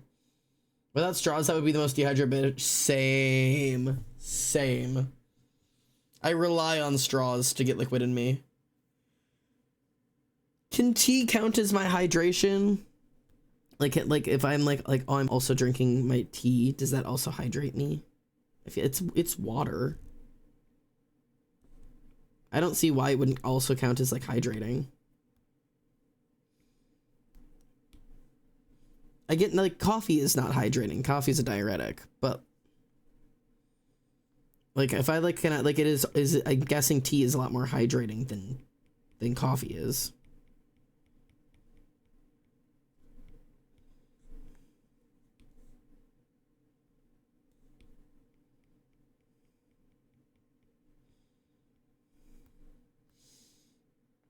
If it's water, it's probably hydrating. Don't associate yourself with those TikTok people that's like, here's your daily water because it starts with a water base. Yet coffee also starts with a water base. Coffee is still a diuretic. It does not hydrate you. It dehydrates you. But that's what I'm curious about is like, are there teas that like also are hydrating, or do the things that teas are made of, like the ingredients, cause them to also be diuretic? Are they also dehydrating rather than hydrating? Should I be drinking more water if I'm drinking tea? Because you should be with coffee. The Pacific Ocean also starts with a water base. I mean, you're right. It does. Don't you feel so hydrated after you swim in the Pacific Ocean? I'm desperately trying to finish this fucking tattoo design and my pencil keeps dying. I'm going to wring my neck out. I would offer you my pencil in literally any other circumstance except if the fact that I'm actively using it. Like, cause all you have to do to connect your pencil is just click it in. My pencil's almost fully charged. If you need a pencil for a little bit, you can steal mine and chat and I can go play The Sims or some shit. Tea is not a diuretic because there's much less caffeine. Okay, I'm safe. It is really not dire. I'm just offering.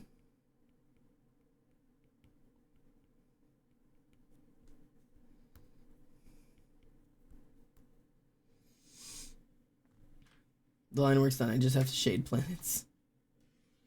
I don't think my Apple Pencil has ever been even close to dying. I've killed my Apple Pencil on some of my like really long art streams. Like if I'm managing like a 6 or 7 hour art stream, I've definitely had my Apple Pencil die on me. Or get like down to like 5%.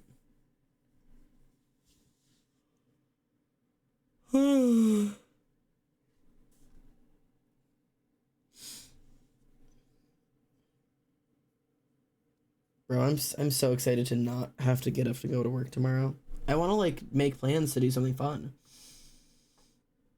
I accidentally left it on the opposite side of the case, which doesn't charge it, and I was drawing earlier. Yeah. See, that's why I can't do the fact that you just like your tablet doesn't have a case that is has the case around where the Apple Pencil charges. Like so for the chat, this is my case. This is the spot in my case that my pencil is made for, and this is the charger. So when I put my tablet, my thing away, it is safe in the case and also is charging. Emily's does not do that. Emily's has that on the other side of it. And so to charge her pencil, she has to stick it to the outside of the case on the other side, so it's not safe in the case to charge. Like, yeah, I don't.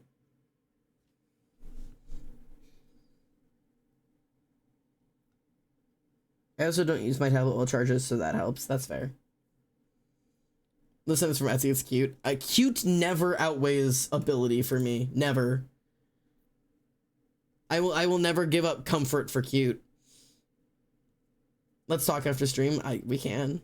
I want one of those pencils. I want one of those. My pencil just floats loose. Yeah, that's worse. It isn't safe ever. Yeah, I don't want that. It is, I literally wouldn't, I would never buy an iPad case that doesn't also protect my $100 stupid pencil. Like, yes, I'm protecting my iPad, but I am also protecting this stupid little white stick. This is my same Apple Pencil I have had since 2018.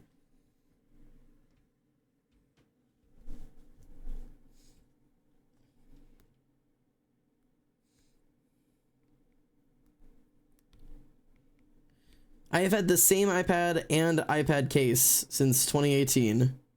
No, not iPad case. Same Apple Pencil and same iPad.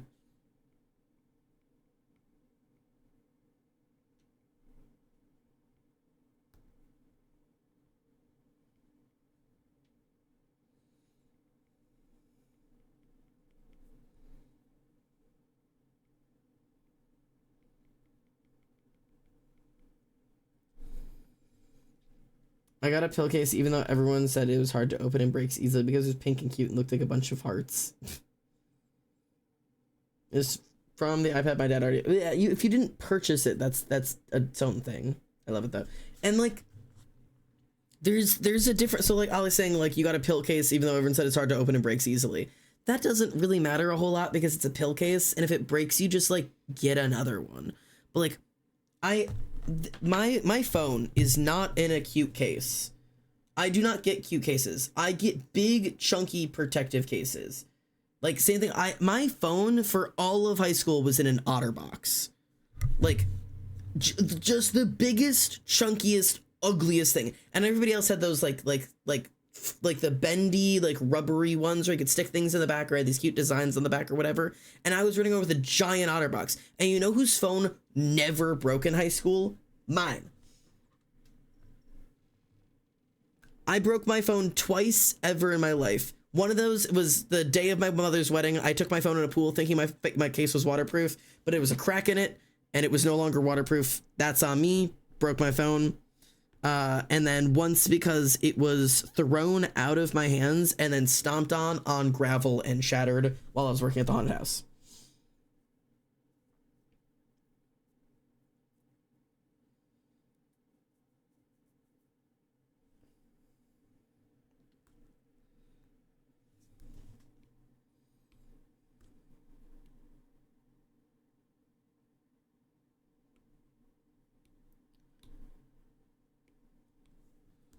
Those are my case takes.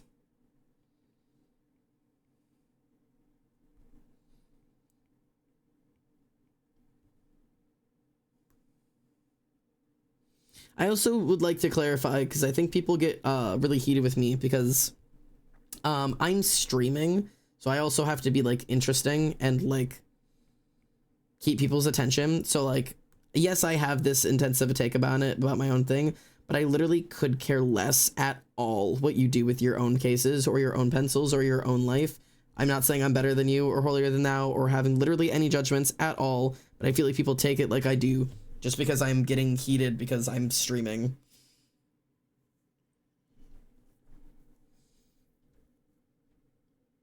I'm super mad at you now. That's fair. I almost got a new iPad case when I went to get the new Apple Pencil, but since Target didn't have the Apple Pencil, I put it back. That's fair. My most prevalent emotion right now is rage. Okay, I can feel it. I can feel it. I'm just trying to make sure people don't feel insecure about my takes. I think you hate me for my case. You'd be right. You're right. Yeah, I do. Glad we got that off our chests.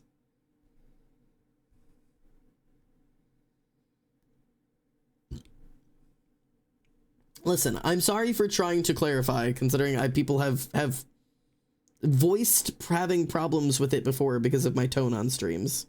So I'm just trying to be more conscientious about it because it's a concern that has been actively voiced to me to check my tone during streams.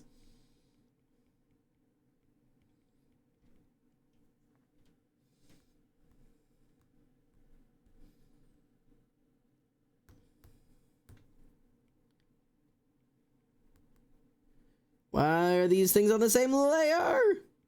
I hate myself.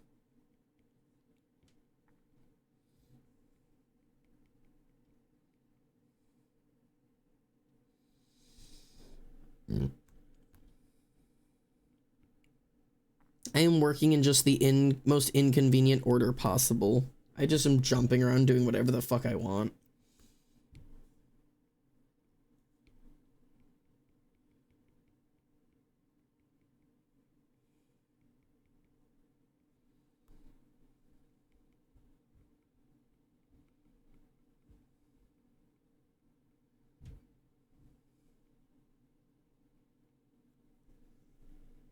I'm just doing whatever, bro.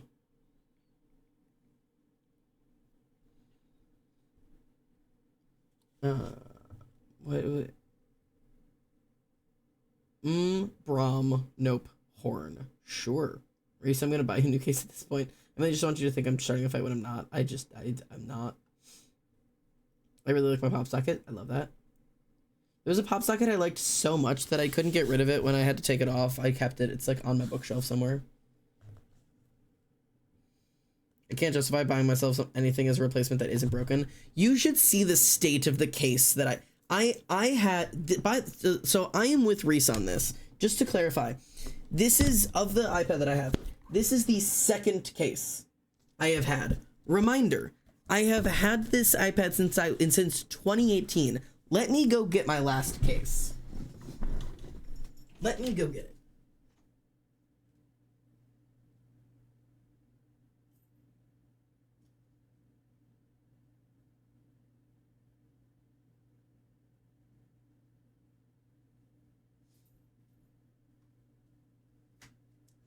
When I first bought my iPad, this is the case I bought with it. Yes, I still have it. Don't ask why. Yes, I knew where it was. Don't ask why. I'm just this type of person. From 2018, this was my case. Here's some visuals on the back of it. Again, same thing, whatever. A little bit of wear and tear there, right?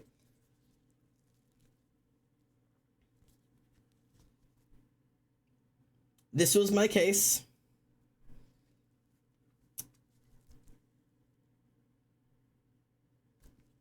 These are stains from the magnets inside the plastic. This was my case until I was forced to buy a new one. Like, it just... yeah. It's bad. You can also tell, so, that, like, it's, like, completely, like, worn to nothing. Like, this is not even, like, the right... It's not fabric anymore. Like, so it's just whatever. But I was trying to see if you can see on this side. So this side is just the fabric. If you notice all the plasticky on this side, so I hot glued it back down when this first side came off first. So I just hot glued it back down, and then it failed, and the rest of it completely came apart. There's still like hot glue all over this. It's in complete tatters. There used to be like a dream smiley face drawn somewhere on here, which it doesn't look like there is anymore. But it just, yeah, it's not even in one piece. Look at this poor fucking thing. It's shedding all over. But yeah, and it honestly, man, it's gross. Like all the stains. I had this from 2018 until I think whenever the second season of Arcane came out. When the second season of Arcane came out is when I got that new case. So from 2018 until last year. Hey buddy, why is that not in the trash? For moments like this, because if I had thrown this away, how would I prove to you how bad it was? And also because I have emotional hoarding issues, probably. That would be the secondary reason. I had this case for like a decade. I don't know, man. It kind of smells. I think it's because I stored it with my charcoal. That distinctly smells like charcoal.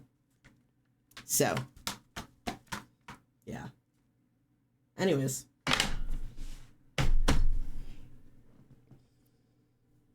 Oh yeah, so yeah, like drawing charcoal. Like it's like not like grill charcoal, like with my drawing supplies. Not charcoal Here's my cabinet of charcoal and pencil.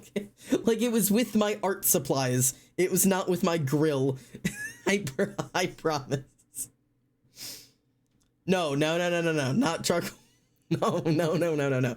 Like like vine charcoal. Cuteness may not outweigh ability, but nostalgia sure does. Yes, it does. Yes, it does. And cuteness does sometimes outweigh ability if the ability needed isn't, like, super important. Like cases. I go and sit on your back porch and look over the charcoal, and I notice the strangely iPad case-shaped lump. You don't look at the charcoal and you throw my iPad case onto the grill. Now all of my food tastes like plastic. Me and Ben both agree it's worth being late to work or school for a cute fit. I don't know if I agree on work. I think I specifically disagree for work. I middling agree with school. Like, it's school. I don't really give a fuck. An outing, that's fair. If I'm meeting my friends at the bar and I'm like, hey guys, I'm gonna be 10 minutes late, I had to do my makeup, that's fine. School, maybe. Work, no. Like, it's like, it ranges. It's like there's a range of things. Like, work, never. School, yeah, probably, depending on what's going on. And outing with friends, like, absolutely. I'll be late to my own wedding. Like,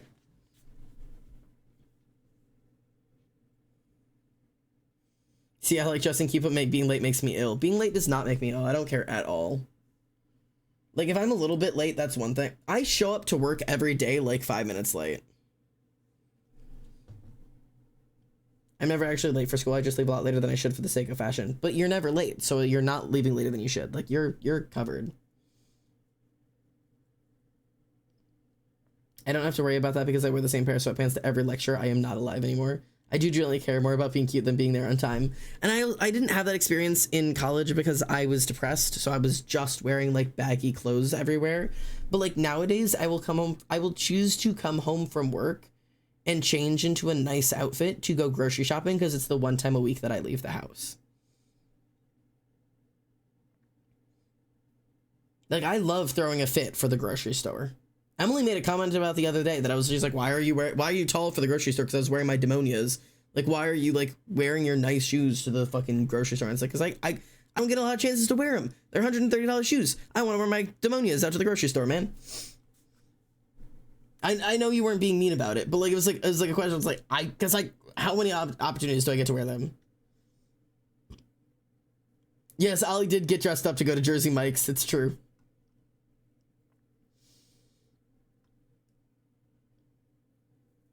I'd rather be dead than late. I'm 15 minutes early to the 10-minute grace period on doc.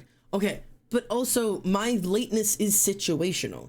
I have never been late to a doctor's appointment. I am always early to doctor's appointments because I know it's inconvenient to me, everyone after me, and everyone working in the healthcare facility if I am late to that appointment. That is very different than me to being late to my own job where I know that the start time is not a hard start time and I have other people at the front desk who do my job before I even see patients and I'm arriving before patients are arriving regardless. Like, I'm aware of what I can manage at my work. School, I was always on time for school. Maybe I'd run in a minute or two late to lectures in college sometimes, but not if they were like small classes where it would be noticed. Like, and also it was fairly rare. Even if there's a thing that is explicitly expected of me to be late, see house parties. The worst I can bring myself to do is show up on the dot of the time I was told to be there. I can't even show it, even if I expect to do.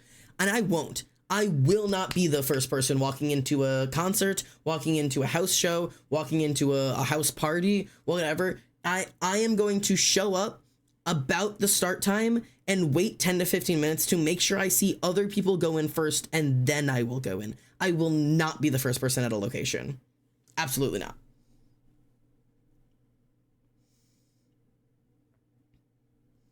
I'm never late for anything, but what pisses me off is when my family wants to leave at 12:45 for a 2 p.m. children's birthday party, because, like, guys, we don't have to actually be there on time, right? Showing up at 3 isn't late. Reese is always the first person. What kind of stuff would Tara and Xander have in the room with Eleonora?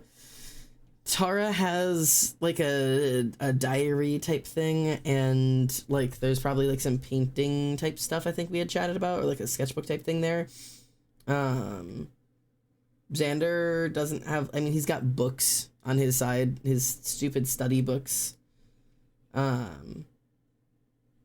Otherwise it's just like the two little beds with their like color-coded sheets. And then yeah, there's probably like beyond that, like maybe just like little trinkets of like the town. So like things like little potion bottles, or like little like candles, or like stuff like that. Oh yeah, and like a dresser. Oh yeah, Tara has paintings and a journal as well. Okay, so I got it all right. Competitive sorts of drilling me that I'm not at least 15 minutes earlier than I expected to be arriving. Not even starting practice, just warm up that I am the worst person alive. Yeah, I don't have that in me. Every single time my family agrees to leave at 11, they are lining at the door by 10:20 and acting like I'm evil for not being ready. Yeah, no, we do not do that in my house. Leaving, so we have to be very clear in my house. It's not just me, but my mom is just as bad, and both of my sisters are as too. If we say, like, my parents now are very strict on like, okay, we're leaving at 10. That does not mean moving towards the door at 10. That means moving towards the door. You are downstairs by 9:30. You are putting your shoes on by 9:20. You are collecting your bags by 9:25. You are in the car by 9:30. Like if we're trying to leave at 9:30 or whatever, like, sorry, I completely got my times all fucked up. If you're leaving at 10, downstairs by 9:30, collecting all your bags, cleaning everything up by 9:40, putting your shoes on, jackets on by 9:50, walking out the door so that you are physically sitting in the car when 10 o'clock hits. That does, like, because otherwise if we're like, okay, we got to leave at 10, my sisters will be upstairs still like blow drying their hair at 9:50 because they're like, well, we leave at 10. It's like I need to be sitting in the car pulling out of the garage at 10 a.m., not coming downstairs and I still have to collect all my things because then we leave at 10:30. It is bad in my house. My mom runs on what the family colloquially calls Terry time. So you kind of have to religiously tell my mom to be there about 30 minutes before you want her there, because that's about when she'll show up. And it's not because she doesn't care. She does. She is just awful at time management, and so am I. Like, she runs on Terry time, and that I do too. I show up to pretty much every family holiday about a half hour late. Like, cause I run on Terry time. Like, I can't help it.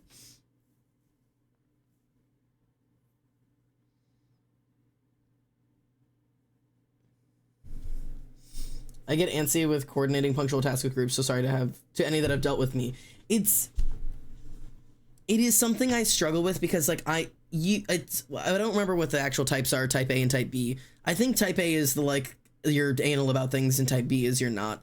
In which case, like Emily is very type A and I am very type B. And I'm just here to have a good time. I'm trying to enjoy myself, especially if it's like, let's get ready to go to the bar. And we said like we're gonna go to the bar around 7. That does not mean we have to be at the bar at 7, but it makes people makes Emily and other people, Reese might be the same way, like, and I've had other friends too growing up. It's like, that means we're supposed to be there at 7. There's no one waiting for us. Like, if we're gonna do our hair or like have fun with like putting our outfits together, it's more important to me that we are having fun getting together as a group. That's more important to like us being like, oh, we're supposed to be there at 7 and now we're 20 minutes late. What does it matter? Like, it just doesn't matter because like the point is the event is having fun, and the like strict times frames make it less fun. So I don't like get anal about them. I'm just very, very laid back. I'm laid back probably to a fault though, because if I don't have somebody pulling me along, I'll be an hour late. Like,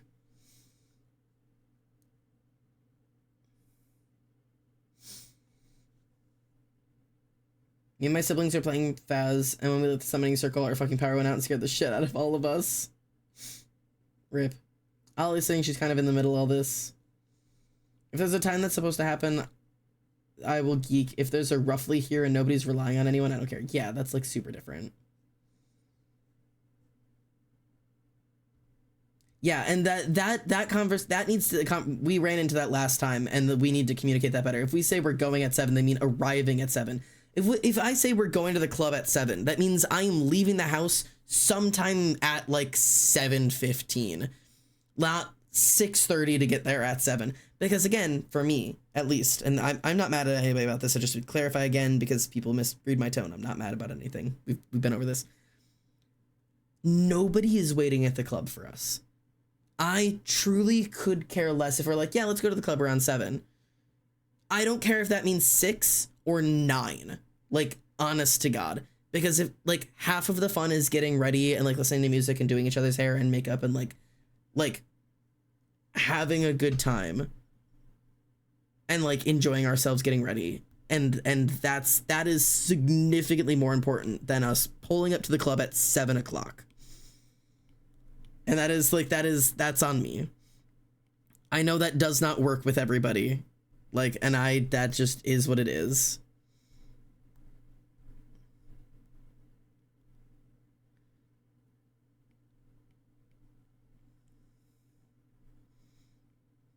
Like there are a few things I hate more than being rushed for an event that it doesn't matter. If I'm running late to work, if I'm running late to a major event, like that's fine. If I'm running late to fucking Christmas at my grandma's house and my mom's like, you gotta go, you gotta find your shoes, you gotta get your bag. Like, Mom, it's fucking Christmas at my grandmother's. People are gonna be showing up and coming and going for the next like 6 hours. It does not matter when I get there. Like, I'm getting there when I'm getting there. Nobody is waiting on me to open their Christmas presents. It's not like I'm 4 hours late. I'm getting there for Christmas lunch. We're opening presents hours later. Like, it does not matter. They are literally waiting for me there. Yeah, Ollie's the star. If nobody is waiting and nothing is contingent on us being somewhere, truly, I don't care. If we're all traveling together, generally, I don't care. Yeah. If it's people are meeting at a time or traveling separately, I get angsty as hell because I don't want to leave someone sitting and waiting. And I'm more about that.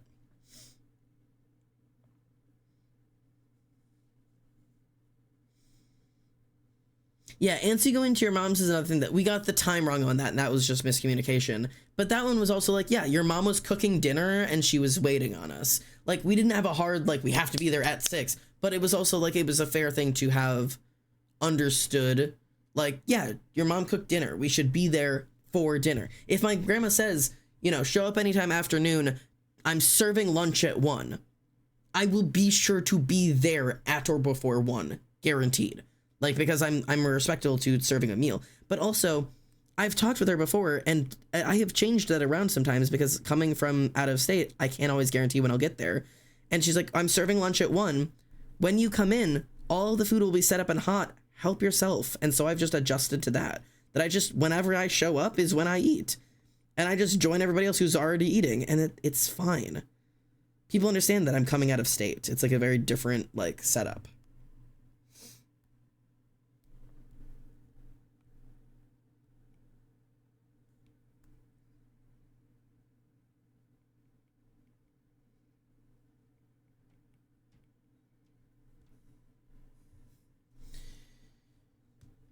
My punctual ass family makes me perceive any and all lateness as just so rude and is a skill that I've had to unlearn to some degree. And I think there needs to be a middle ground to a pretty severe level, because extreme lateness is rude. If you say, hey, I will meet you at the diner at 6, if you are showing up at any time past 6, at the very least, I expect a text message. Like, and I do that pretty often where I'm like, hey, I'm going to meet you at like say like me and Aura meeting up for breakfast. Hey, I'm meeting up with you at 10 a.m. at the place. I'm showing up, like I leave my house and I say like, oh shit, like my thing says I'm going to be there at 10:05. Before I pull away, like I'm sending a text of like, hey, leaving my house now, like I'm running late. I'm going to be there at 10:05 to give you that information, because otherwise I'm wasting your time. Like, if I'm showing up anytime after, I'm texting you. Like, same thing if I get caught in traffic, I'm going to try to shoot you a text of like, hey, I'm running late, I'll be there in 10 minutes. Like, so I'm pretty good with that. Like, because like that, I do believe being late is rude because it is wasting other people's time. But there's a difference that, like, I am not one of the anal punctual, if we set a time, we have to be there at this time type of autistic, because I know that is a type of autistic that, like, times are really strict and times are not strict to me. Maybe it's the ADHD, but like, Times or times?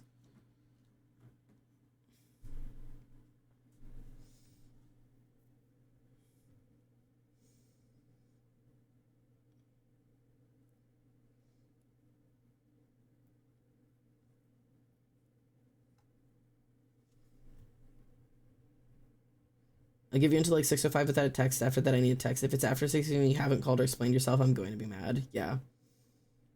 If it's a set meeting or appointment or interview over Zoom and they're any later than directly on time, I get mad. That's fair. I agree. Interviews, yeah, interviews, Zoom calls, awful. If it's 30 plus, no text, then I'm annoyed. No. If it's 15 plus, I'm pissed. If I've been sitting here for 15, 20 minutes, I'm like, okay, what the fuck? Until you show up, if you have an explanation, then it's like, oh, that's chill, that's fine. But like, if I'm sitting in my car like for 15 minutes, like where the fuck are you? Unless it's communicated. It would not have survived, Danny. If you make me sit in the Zoom until 11:07 this meeting, I will kill you. Yeah. If it's 30 plus, I'm leaving. Yeah, no. If it's 30 plus, if I pull up to a place, you communicate we're meeting up, 30 minutes have passed, I'm going home. Yes, unless they're, again, extenuating circumstances.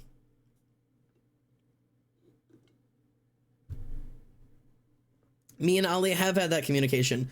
One time I got so annoyed because you were coming over for a movie night and you said you were on your way, and a full hour later you were still saying goodbye to your family, but like it was fine. That was one of those weird circumstances where I said I was trying to get ready to go. I said I was going to be coming over. I did not say like, hey, I'm like on my way out, but it was a post dinner and I got wrapped into, I had to help clean up.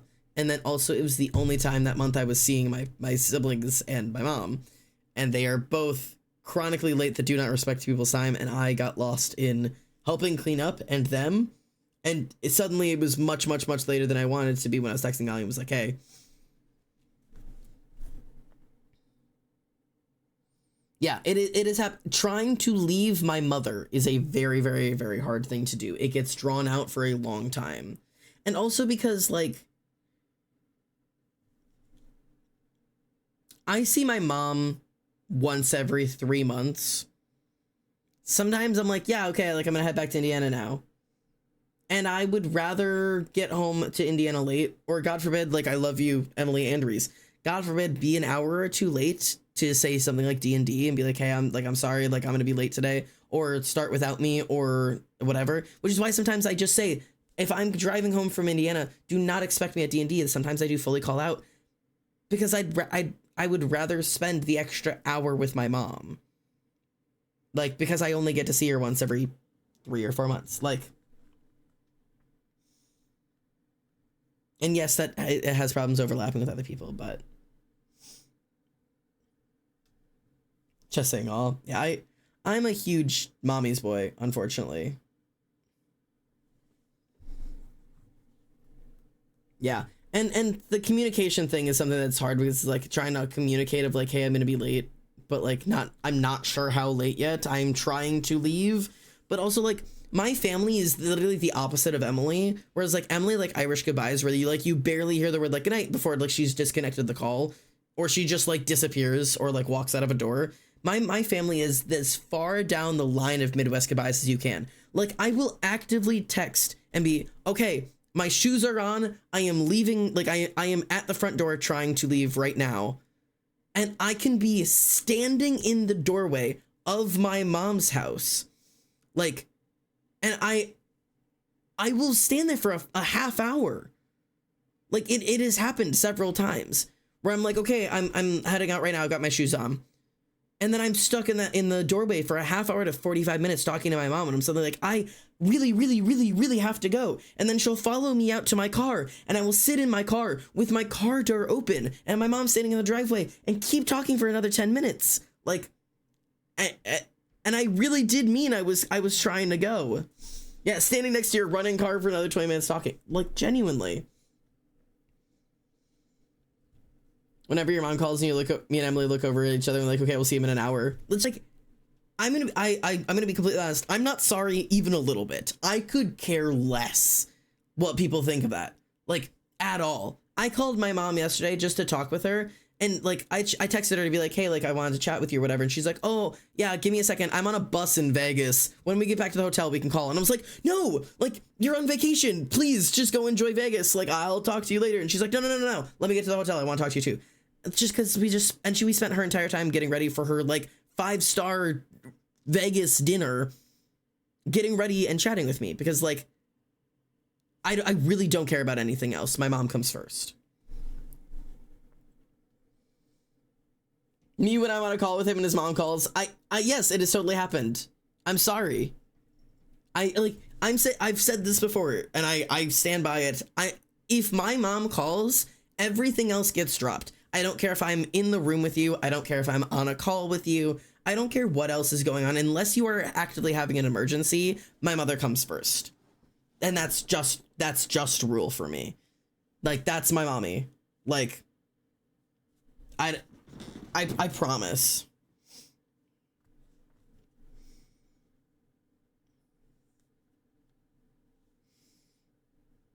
I'm so sorry. It's just the rule for me.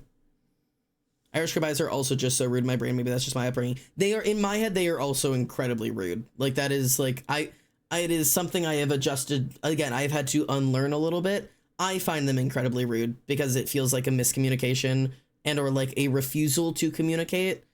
Like anytime like I like assume you're in my presence and I look over and you're not there anymore, it is like I feel insulted that I'm not communicated with.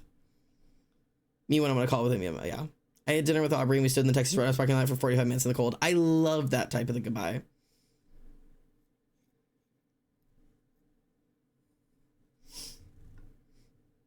I don't Irish goodbye in person, but I'm sorry if I've ever seemed rude on calls. That's not necessarily true. You maybe don't with Reese. You do at work, and you definitely do. I like again, and this isn't important, but I had to get used to the fact that you Irish goodbye at the house, like, which doesn't matter. Like I understand the way that I live with you. It truly doesn't matter. But I can't imagine. Like I've had to adjust. I've had to adjust to the fact like when I was living with my previous roommate, anytime I am entering and exiting the house, I'm saying hello or goodbye to somebody because I'm like, I am living in your presence and we are sharing this space and I'm telling you like, hey, like, I'm heading out, like, have a good day. Like the way I would say goodbye to my mom every morning of like, hey, I am leaving the house now. Like, I'm going to go to work. Have a good day. And you'd be like, hey, have a great day. Like, hey, I'm home from work. How's your day? Like, hello, welcome home. Like, just that, like the way I say hello, Captain, when I come home, like that was like an expectation. And I understand you don't live that way and that's totally normal and fine. But I definitely spent the beginning of it being like, God, she does not like me because she just fucking leaves. Like, and it definitely is like, it is an experience. Yeah, Ollie's saying one day I'll be able to wish Emily good night. Someday. I don't like being perceived. I'm working on it. But I do like being perceived. Yes. Get dominated. Bark. Woof. Oh, that was you barking, not requesting that I do that. I misunderstood. Sorry. Thanks for the resubscription. And that's 39 months. Jesus. I didn't think I needed to. You don't need to. I understand the way you live now, but it was definitely a learning like process. Everyone leaves the calls when I'm brushing my teeth and I can't say goodbye. I'm sorry, Ollie. I didn't think I needed to. I made brushing teeth status to try and prevent it. I've never noticed that. I just notice when it goes quiet and people stop responding. I'm like, I try to have her around because I know you're usually doing chores. If I leave the room, I tell Sophie what I'm going to do in my room every time. I'm gonna lay face down as a comfort. No, genuinely, if I in a room somebody, I won't walk away without communicating why I'm walking away. If I am at the grocery store with somebody, I will not walk away from them without communicating where I'm going. If I am in the presence with another person, any movement I do to join or leave their presence is communicated. Like, just because like that's so natural to me. Like, but yeah, if, like being like, yeah, I'm gonna go do this thing, or like, hey, like, what's your play? Like, I just like, yeah. Listen, man, I'm trying. I didn't talk to my family growing up, which is why I said, like, I'm learning the way that you lived, which is different than the way I lived, which isn't a bad thing. If I hear rumblings in the kitchen when I'm awake, I'm like, oh, people, and I'm immediately up for bed rotting. No, so for real. I literally will be in my bed laying there and then I'll hear Emily in the kitchen and I'll be like, oh, bro, she's up. And like, I'm like, go in the kitchen and like, just stand awkwardly in the kitchen to be in a human's presence. And then that's it. And then sometimes I sometimes I don't, and then I don't catch her and I'm just like, oh, well, I'm just up now and then I'll eat. Like, I love when I can hear there's a person around and I'm like, oh, I can go person right now. And then I'll go spend time alone in my room, and I like time alone in my room. When the call goes quiet and I have to do my bedtime chores, but it's always a gamble. If someone just walks out of the room, my assumption is they're going to grab something and coming back, so I just confused when they're just gone. No, yeah, if somebody just gets up and walks away, I'm assuming they're coming back, and then sometimes people just do not. You guys always think I'm mad when I go pee without announcing it, so I've learned to announce it. Well,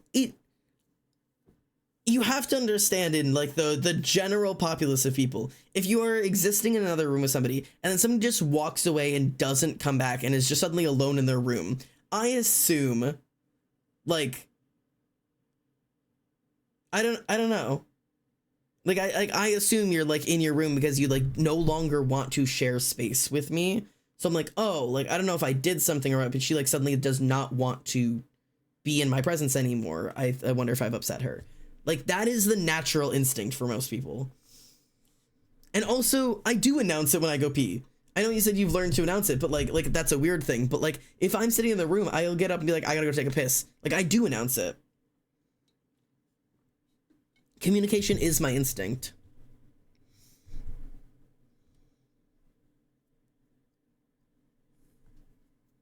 I am smelly me when someone leaves the room. I didn't say it's weird. I know I'm the problem. And I'm also not trying to make you be the problem. Like, I'm just communicating as to like why people get that like reaction. I'm not trying to like victimize you over here. This was not supposed to be the Victimize Emily stream. I don't know why it came up this way.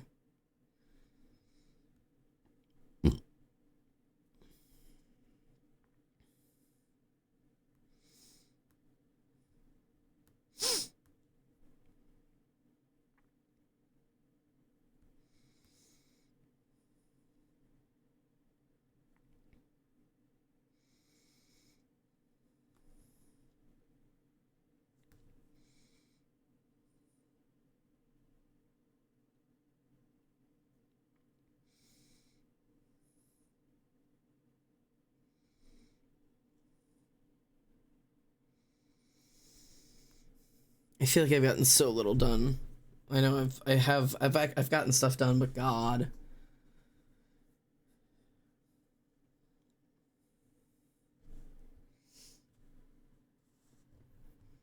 I'm also so hungry, and I know I'm not, but my tea has made me so hungry.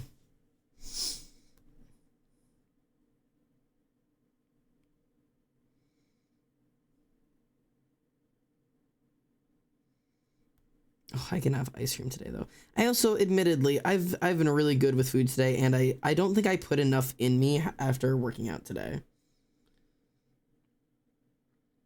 Because, like, I woke up and had a bagel, and then I had a salad for lunch. I had an apple as a snack. God, I sound really fucking healthy right now. And then I went and worked out, and I came home, and I had, like, 5 pierogies, and that has been, like, my entire day. So I'm unsure. That feels like 3 full meals, but generally I have like one of my meals that is heavier, and all of them were light meals today. Like, they were very light. So now I don't know if I'm actually, maybe I'm still hungry because I didn't have enough food in me. Oh, and I had a Nutri-Grain fruit bar. I really sound like I'm eating healthier than I am. If there's a group of more than 3 people, I get so stressed trying to figure out the correct way to interact with people. And it's not natural for everybody. That's for sure.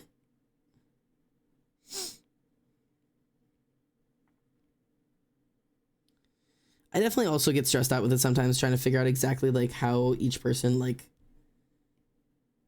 like a lot of it is like vibe reading for me. Like I spend a lot of time with a new group of people, seeing the way they interact with each other and trying to like fit into that, like fit into their mode of communication and see like, okay, how do I, like, what are the standards expected here? How am I supposed to be communicating these like thoughts and things? Like, do we joke and pick on each other? How where do I jump in here? What do I add to this? It takes a little bit of time, that's for sure.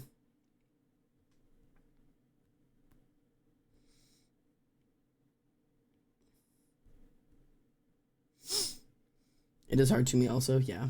That's fair.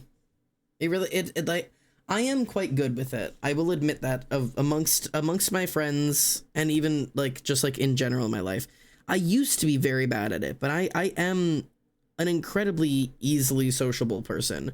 I'm very extroverted.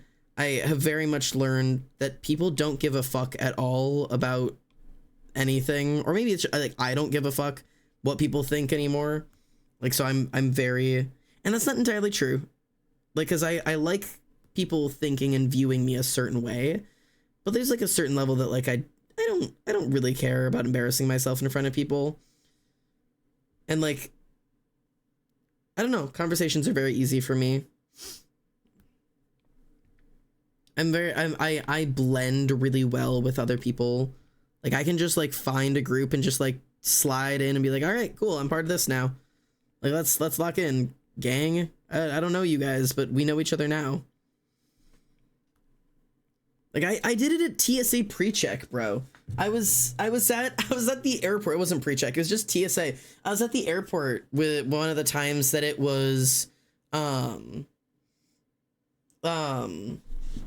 the fucking the dogs. So when they do the dog circle, they like the dog goes up and down the aisle. So like you come down and you're split into two aisles and you stand side by side with somebody, and then it's called a promenade. That you promenade down. So it's like the two of you walk together slowly down this like big circle thing. Like it's just you two walking with your bags, and like the dog comes and sniffs you as you walk past, and then you get to go on. And you don't get to pick who you're with. You're just lined up with people. And I was lined up with this random woman that I didn't know. And I was kind of like smiling at her, and she like smiled at me, and we were like talking about the dogs a little bit. And we got up to the promenade. Complete strange like middle-aged like 40s woman that I had never met. I just like put my arm out and I was like, "Shall we, my dear?" And she's like, "Yeah," and like put her arm in mine, and we like promenade like together like through the airport promenade. And it was like you know, have a great one, and like off we went. And like that was our like, just because why the fuck not, man? I don't know. Like, I'm never gonna meet this woman again. I will never see her again for the rest of my life. And now I have like a fun little story, and so does she. And like somebody treated her nice that day. And I think that means more than like me like possibly embarrassing myself. And it doesn't always go well. Like sometimes I'm like really friendly and like trying to like put myself out there of like, yeah, isn't that great? And somebody looks at me like, why the fuck are you talking to me? And I'm like, welp, I'm gonna go over here now. Like it doesn't always land. I'm not immune to failing a social interaction, but I'm pretty good at it. And I make concert friends all the time. Just like whoever's standing next to me, just like, hey, I like your hair. Oh, I like your hair. Hey, I like your piercings. Oh, what's your name? You know, what are you here for? Like, well, what's your favorite song? We want to talk about like where are you going after this? You want to go get tacos? Now we're getting tacos. Like, I love going out to like the bar and getting some tacos with some friends, like some strangers after a concert. Like, I just like I fuck with that so hard. They're strangers. They'll never meet me again. I could tell them all a fake name, and for that night, I could be a different name the entire time that I'm there with them. And then the next day, they'll never meet me again, and we'll never speak again, and I'll always be that name in that person's head, and they'll never know who I really am. And I think that's so much fun. Like, is that not like so much fun to you? Like, there's excitement in that. I can reinvent myself for just a night. Like, I don't know. Like, that's the joy. I don't know, man. I'm just out here to have fun. Why not take the experience to like reinvent yourself for like just a night? You want to be somebody else? Great. Today's the day. Who are you going to be? Make it up. Maybe you're somebody that's great at social interactions. Maybe you have a different name. Maybe you're fucking whatever. Like, I don't know.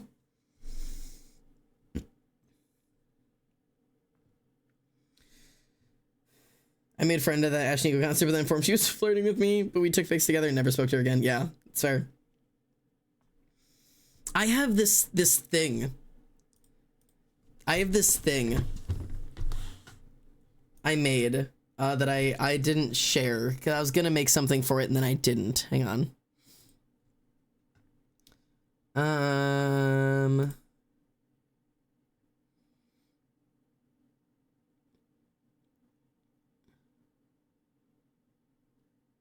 Yes. Okay. So I have this folder in my phone called my drag path. Dinner, I might have to interact with my friend's other friend group and it's people I have a good chance of not liking. Do you have advice? Especially if you're not sure if you will like them or that they will like you. Your number one best bet is blend. Spend the first like 10 to 15 minutes, like if they laugh lightly. If they're nodding, you nod. Like your number one form of flattery is mirroring. Psychology tip for you. If somebody likes you and is watching you, their body movements tend to mirror yours. It's how you can tell, how teachers can tell what students are watching other students in a classroom. Like if somebody like sits back and crosses their arm and like a moment later, one of the guys like sits back and crosses their arm, I know you're watching them and your body movement is mirroring them subconsciously. Like there's a thing there. It's how you know what students are watching each other. But so your best form of flattery is mockery. So like follow their movements. Like don't like be super obvious about copying them or whatever, but just kind of blend into the social situation. Learn what they're laughing about. Learn if they tease each other. You can kind of jump in a little bit, but don't add new things that you're not sure about yet. Like bring little anecdotes in. Like don't make it about yourself, but you can like it's just learn how they act. If they're very mask macho, play mask macho for the day. It doesn't have to be you. It's just surviving the day sometimes. If it's a forced social situation that you're not trying to make friends with. If you are trying to make friends with these people, my number one reaction is just be yourself. I know that seems lame, but I mean it.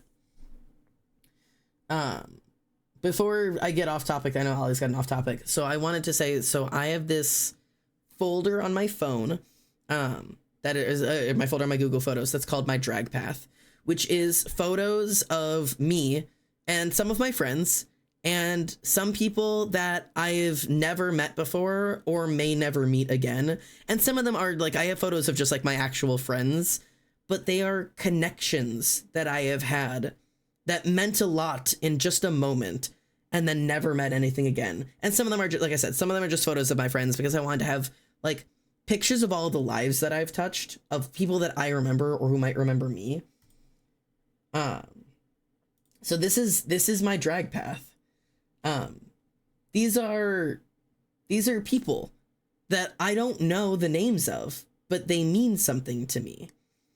Like, so like this girl, I don't know her name. She's, at the time she was a high school student who lived in Florida. And we both caught that drumstick there.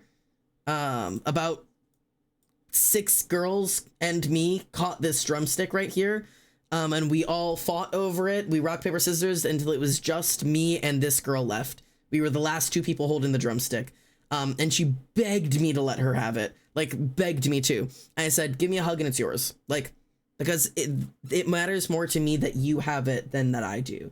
And she like cried and hugged me and gave me a kiss on the cheek and gave me these purple glasses, which you will see photos of me. Like I wear them to Pride. I have them up on my dresser. I still wear them all the time. She gave me her sunglasses. I gave her the signed guitar stick and we took a photo together and I never saw her again. But I know that she took that drumstick home and used it to play with her band at her high school prom. And that means something to me. I made a memory for this girl and that means so much more to me than having a drumstick ever would. Like ever. So like this is what I mean when I talk about my drag path, is this like these marks I've made on the world of people who won't know my name, but I matter to them for just like a moment. That's how I make my mark on the universe. I don't know most of the people in this photo. This was a group of people at a Pride Fest. Emily's there. And so is one of my friends, Courtney. And so am I. And so is Courtney's cousin. And a bunch of people, I don't know, but we chatted and we had a really great time. I don't know this woman at all. That's me. That's Lexi, one of my best friends of all time. I don't know who this woman is. We were standing next to each other at a Noah Khan concert. We started talking, found out that we both worked in healthcare, talked all night, took a 0.5 photo, and never spoke again. Like, I don't know these people. Another Pride Fest of people that some of them I knew and some of them I don't. I don't know who this dude is. No idea. We made friends at a concert. Like, these are some friends of mine. Like, again, Drumstick was caught. My braid bursted open. We had been moshing together all night. And so when we took a photo, I was like, bro, come in here. Like, these, oh my God. This is me and Courtney. This person, this person, this person, this person. These 4 people. I don't know them. I had never met them until this day. But these are their names signed on my binder for the last concert that I ever attended wearing a binder. And this is that binder with their names hanging on my wall. Those are not signatures of band members or celebrities or anyone that matters. Those are signatures of the people that stood around me in the last concert I ever wore a binder to, signed in black lipstick from one of the girls. And that's it. And the back of the binder says goodbye titties written in black lipstick. That's what those signatures are. They're not important people. They're strangers that I had never met and never met again. But like, that's what's important to me, are those connections. Like, there's just something about it that I've never gotten over. This is the entire band of any 2 words. I've left a mark on them. Whoops. These are the strangers that I met up with at a concert. Or not met up at the concert, met at a concert. I had no idea who literally any of these people were. Made friends with them at a concert. We went out to a bar afterwards, got drinks and tacos, and never spoke again. Like, but and we stood in this alleyway for like 4 hours. Like, it just, I don't know, man. I was in this person's house for like 6 hours. I've met several of these people once or twice and then never met them again. Some of these people I've made friends with for like 6 months and then we never spoke again. Like, I don't know, man. This is just like, this is a cool photo. It's me down there. Yeah, I don't know. Anyways, like, go make memories for someone, dude.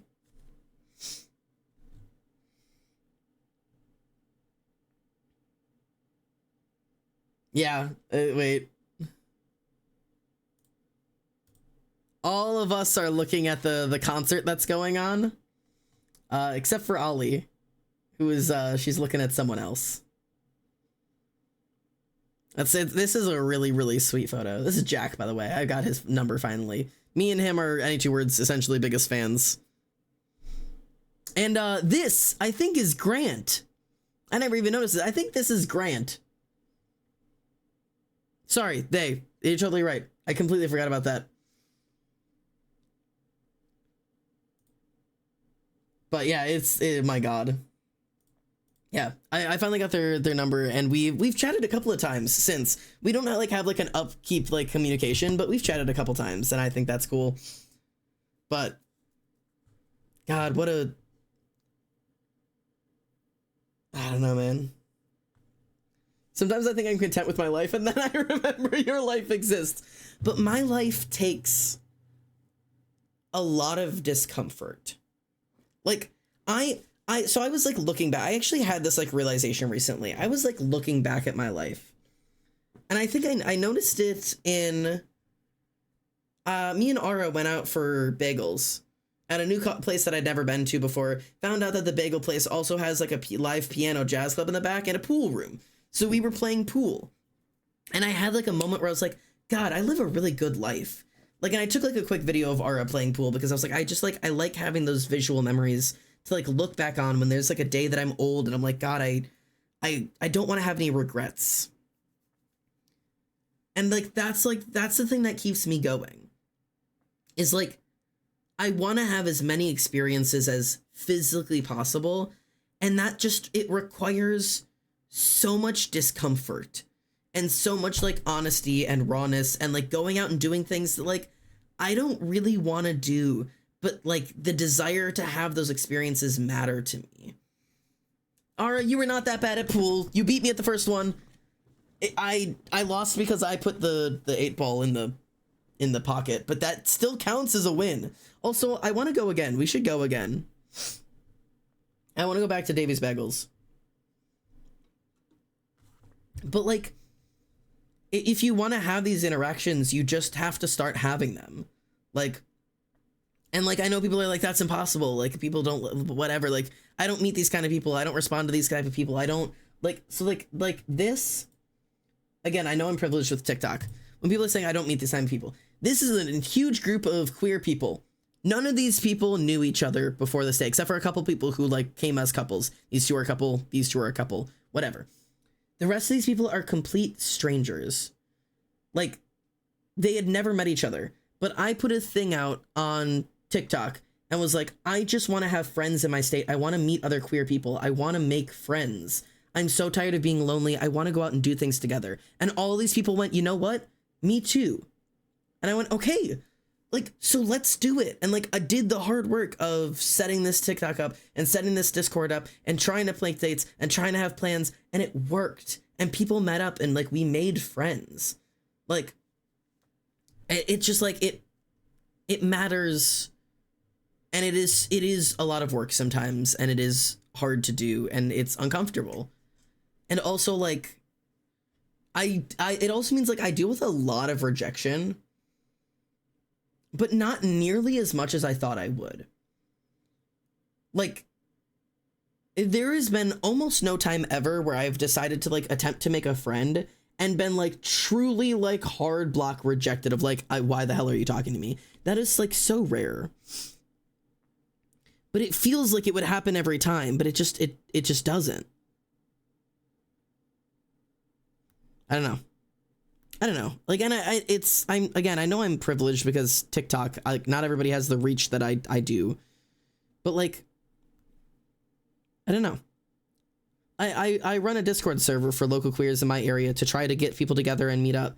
And it sucks when people are like, God, I really want to meet up and I really want to make friends. And I'm like, okay, like, I have a date. We are all going to be at this park. Everybody come in and meet up with us. And then nobody responds. And it's like, you are in the server because you want to meet up and have friends. Like, get out, come here, do the thing. Like, show up and let it feel awkward for a little bit, because eventually it won't. But like, you gotta actually do it. You actually have to like go out and like be awkward. And it's really hard to convince people to do that, because they're like, oh, I don't know if I'd like anybody there. And it's like, I know that's hard. And I know it also sounds and feels impossible. And for some people, like, it is way harder than that. I don't have the social anxiety I did when I did growing up. I feel like people don't believe that I had social anxiety growing up because of the way I am now. I really did. Like, crippling social anxiety. Like, if I had to make a phone call or order my own food at a restaurant, I would break down in tears kind of social anxiety. Like, it was really severe. And I've just, like, I'm gonna start sounding like a boomer. My mom just didn't let it be an excuse. I know it's not an excuse, but this like wraps back around to the conversation of like accommodations versus excuses, that sometimes you need accommodations. Like, if I had to make a phone call, somebody's sitting with me and holding my hand. And also that it wasn't an excuse to not force myself to learn to do it, because sitting with discomfort is like a required part of being a human being taking part in the human world. You have to be capable of being uncomfortable to hold jobs and to communicate and make friends and to interview and to like just everything. Just everything. Yes. Oh my God, Oblivion. Yes. And sometimes you do go and it sucks and you don't talk to anybody, but you're still fine afterwards. So maybe you do it anyways. And also maybe do it again. I've had so many people that it like breaks my heart when I'm like, you just got to get out there and like, just go try to make a friend. And it doesn't go well. And they take that one experience as like That's the law. They're like, that's the proof I needed. People don't like me. It never works. I've never made friends. And sometimes there are just bad experiences, and it is not indicative of you as a person. Comma. This doesn't apply to anybody that is here. It does apply to people that I know. Cough, cough, Mackenzie Callahan. You read all my comments. It does apply to people that I know, people who are no longer here because they've been removed from the community for this reason. Sometimes, if you are trying social interactions over and over and over and over and over and over and over and over, and they go the same way every time, and every time it goes bad, people are always saying that, like, your behavior is the problem. At some point, maybe reevaluate your behavior, because some behaviors aren't appropriate in social situations. Cough, cough, all of the people I've had to ban from this place.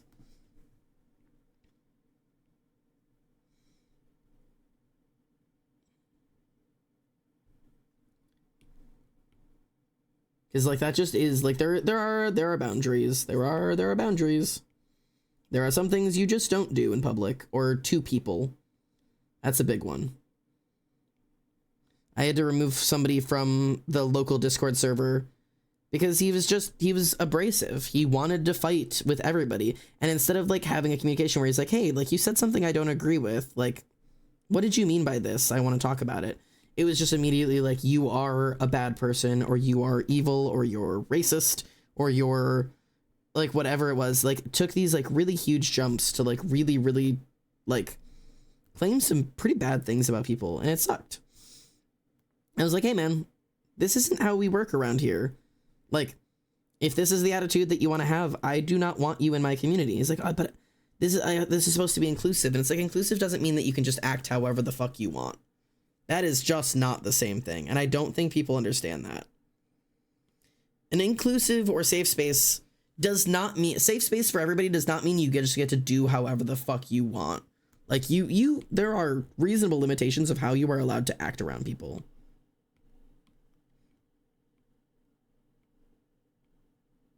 Safe space does not mean it's a safe space to be a douche. Inclusive means we give everyone an equal chance. Like, Taekwondo School does events sometimes. Is anyone there my age? No. Do I ever have a meaningful conversation with anyone? No, but I keep going because it's practice and it's a safe space. And even if I kind of hate it, it probably helps in the long run. If nothing else, it's practice being uncomfortable. Practice being uncomfortable is such an underrated skill. There are two skills that I think are severely underrated that I think people need to be capable of doing. And that is being uncomfortable and being bored. Those are skills that you have to work on, and they are so important to have, genuinely. You should be more than capable of sitting and feeling uncomfortable for fairly extended periods of time. Think like an entire family Thanksgiving. You should not always be required to be in situations that make you uncomfortable, but you should be capable of doing it. Yes, Reese, you're right. Hang on. I'm adding 4 skills. 4 skills. You need to be capable of being uncomfortable, being bored, losing, and being wrong. If you do not have those 4 skills, you are not ready to be a capable member in society. Honest to God.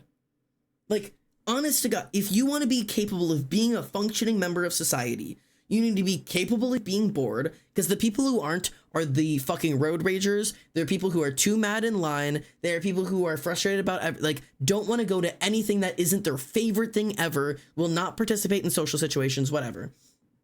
You need to be capable of being uncomfortable. That means talking to people that you don't entirely agree with. That means being places that you are unfamiliar with. That means trying new things that you're not going to be good at. That, all of those things. You need to be capable of losing, because otherwise nobody wants to do any activities with you if you're not capable of taking at least somewhat of a loss. Like, you don't have to be like, oh yeah, I lost. You have to be capable of losing. Otherwise you'll become insufferable and nobody will want to participate in things with you. Sore losers are one of the most infuriating people ever. And being wrong. You can't have meaningful connections with human beings if you are not capable of admitting when you're wrong, taking it on the chin, and moving the fuck on. I'm gonna make a book on this, like Xander's Code of Social Conduct. Be uncomfortable, be bored, be wrong, and lose. Like, and all of that comes with like empathy and like sympathy and understanding and sonder and patience and yeah, you're gonna catch my next video essay, bro. I'm getting heated about this. My throat hurts. I've been yelling too much. Oh, perfect. Look, some lemon tea with honey. Ah, it goes down smooth. Like, being social is a skill. This is what the tea, yeah, dead ass, this is what the tea is for. I made the tea because I knew. I was like, no herbal tea today for me. Lemon tea. I felt the rant coming. But being social is a skill that has to be practiced. It has to be practiced. You cannot get better at it unless you practice at it. And you will not be handed the experiences or the opportunities to practice. You have to go out and find them. And that is like the hardest part.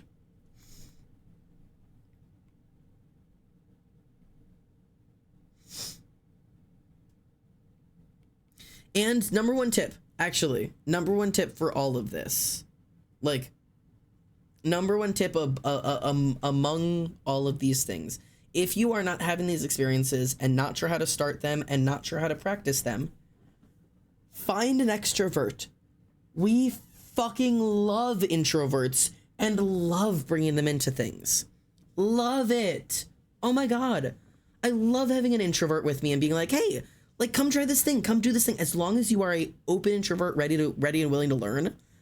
Like my friend Courtney, she's not nearly as introverted as she once was, but when I first met her, she felt fairly introverted. And I feel like she was like fairly introverted when we first started going to concerts. I would talk to a bunch of people and she would just kind of stand with me. She wasn't really great with strangers, but she is so good at being sociable. And she is so good at connecting with people and continuing connections with her. I have helped bridge the gap from stranger to acquaintance, and she can take it from acquaintance to the friend until the end of the days. There are people we have met at concerts that she still upholds a lasting relationship with that I've never spoken to again.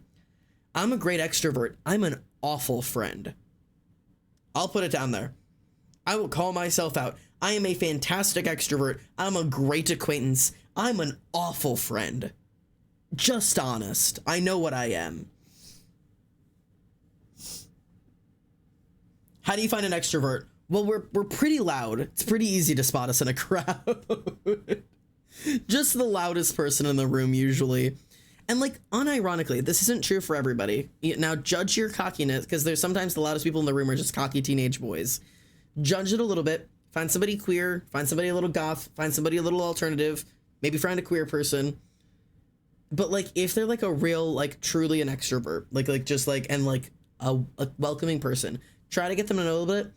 And like, honest to God, in like several public situations, I would say like concerts or like major events, if you find somebody who is very bright, very loud, very expressive, very like commanding of the room, go up to them. Try this. And I can't promise it'll go right every time, but if you've judged their character right, go up to them and say, hey, I'm so sorry.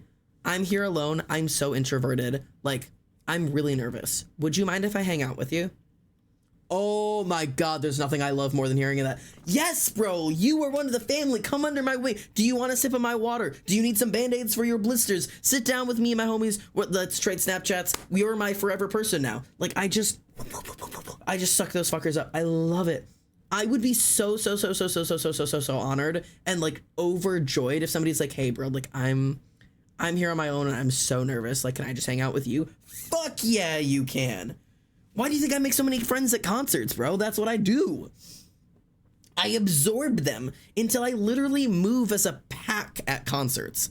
I make friends with all the people around me in line, all the people who are like, this is my first concert, I'm really nervous, I'm really young, I'm lost, whatever. Absorbed. Now I have a group of 18 people and I'm like, okay, let's do this together. And I fucking love it. I cutely write that down. Take it, everybody's taking notes here. Take notes, introverts. Find an extrovert. The big secret is every extrovert loves introverts. Maybe not every. Extroverts love taking care of introverts. Like, that is like what our powers are for. My powers are meant to be used for good. Like, this is what I'm built to do. Like, let me take you under my wing, oh scared one, and get you into the world. You go in with 4 and leave with 50. I do. I will just grab the hand of any stranger, and here we are. This is who we are now. We're doing this together.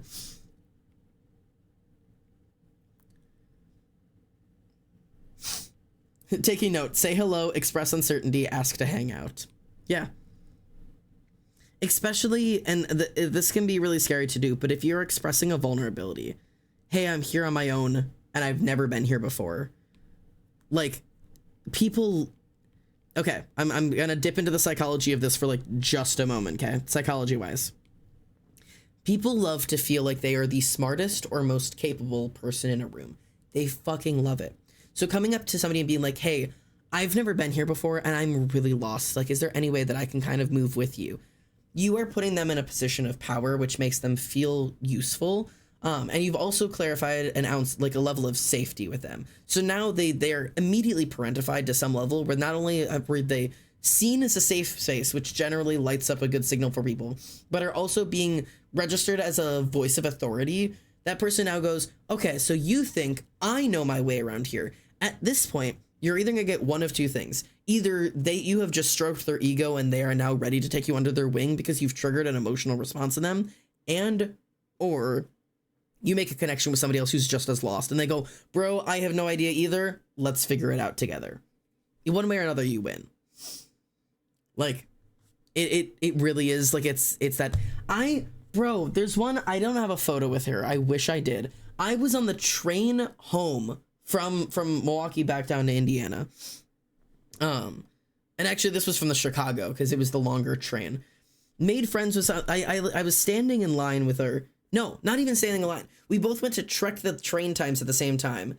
And it like cycles through different screens. It had pulled up a specific screen. It hadn't pulled up the next one yet. And we were both standing there waiting for it to change screens. And I look over and I go, it changes eventually. And she like laughs or whatever. And I'm like, what train are you on? That's all it took. I made a quick joke because we were both in an awkward situation. I'm walking you through the extroverts process here, okay? I noticed we are both in an awkward situation. We're strangers looking at the same screen. I acknowledge our awkward situation with a joke. The screen will change eventually. She goes, haha. I go, well, what train are you looking for? She says, my train name. I'm like, oh, crazy. I'm going on the same one. Where are you coming from? She starts telling me where she's coming from. The screen changes. We notice our train has been delayed. I go, damn. We chat for a minute. I'm like, hey, my bag is heavy. Do you want to go sit down? She goes, yeah. We move together. We take seats next to each other.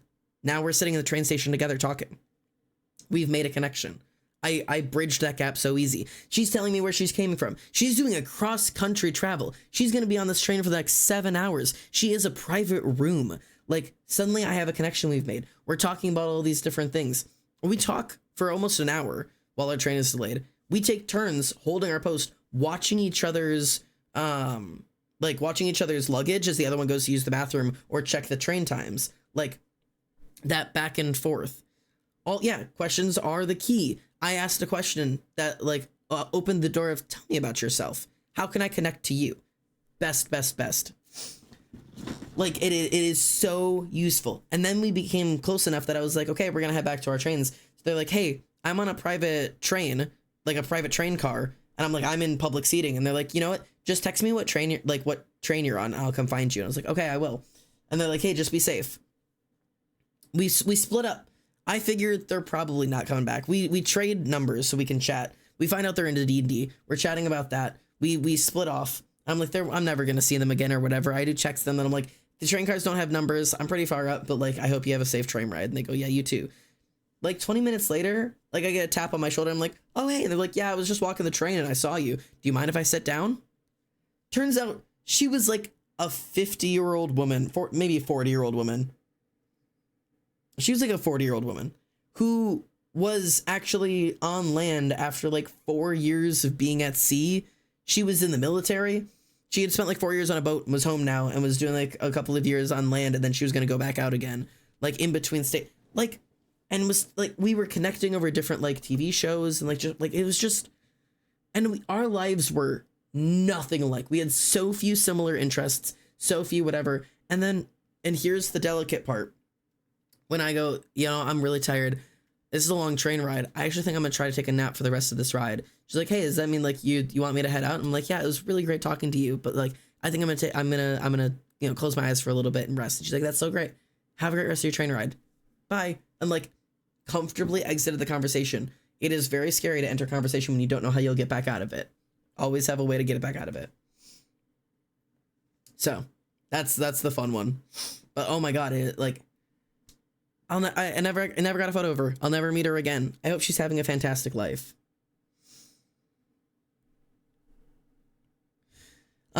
Ollie, I saw you said something about your sim, but I didn't want to change the subject yet, but then I don't remember where. I have to find it. Completely off topic, but I'm making a male sim. I was trying to make him look average, not super attractive, and then I was picking out his hair and gave him a gigantic mustache, and what do I do? You know, I find him sexy now. There's something wrong with me. I'm sorry. You are cursed, I fear. Cursed with sexy sim.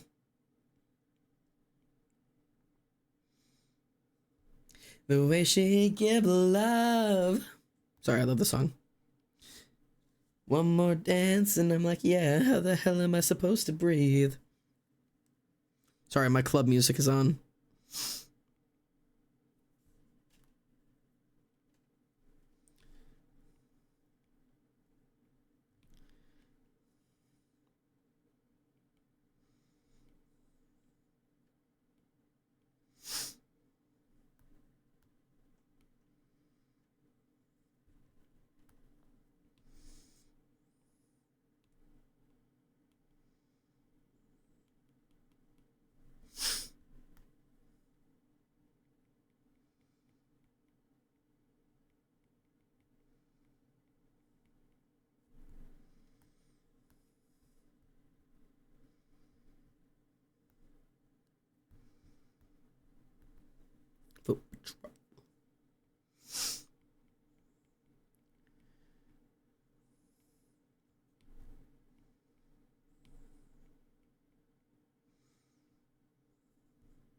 Better freak in the bed.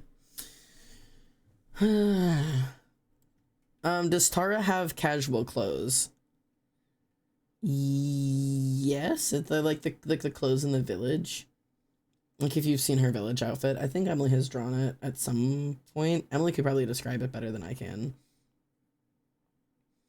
I think there's one in the. Yeah, Ollie's saying there might be something in the official lore channel. It's kind of funny that strangers staring at the same object within a close distance makes them feel awkward. And it wasn't necessarily awkward, but it was just like a moment where it's like, okay, there's two people. I have the opportunity right now to bridge this gap. We are two strangers. We're looking at the same object. Like, it's not necessarily awkward, but we're standing in this like silence where it's like somebody could say something. And I love to just be the person to just say something and like clear a silence. And the thing is, a lot of times I'll keep it simple and I will just go like, I swear it'll change eventually. And they laugh and that's it. But I just like, I had time that day and I was like, you know what, where are you headed? And just opened up a friend. Funny enough, Reese, if you're still floating around, she lives in Pennsylvania. I said it doesn't mean there's a non-zero chance that we might meet again someday.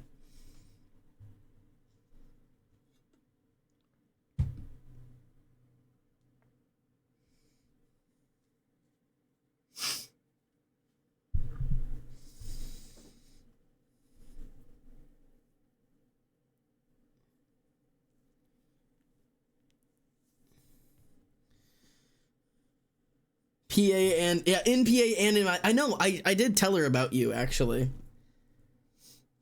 You were a good connection point for us to have something to talk about.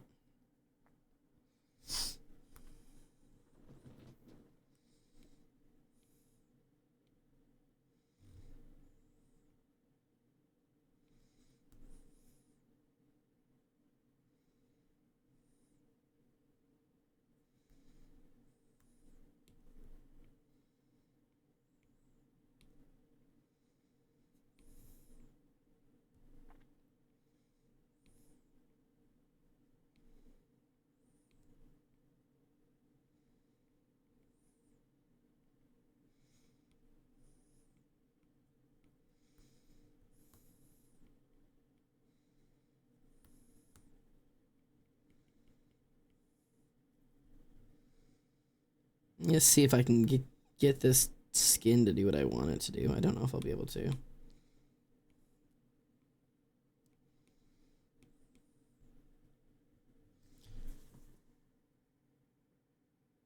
But yeah, anyways, extroverts, introverts, it's a dance. But like, honest to God, like, just take chances. And I know it sounds really easy coming from the guy who clearly it's very easy for, but it wasn't easy for my entire life, and I literally cannot recommend anything other than if you don't start doing it now while it's hard, it will never get easier. And I say that with love and kindness and endearment in my heart. I know it's hard right now. It will never, ever, ever, ever, ever get easier unless you are doing it. For all the people who are saying, like, you know, taking notes and I don't know how to do this and this, you know, I'm unsure of whatever. You just have to do it.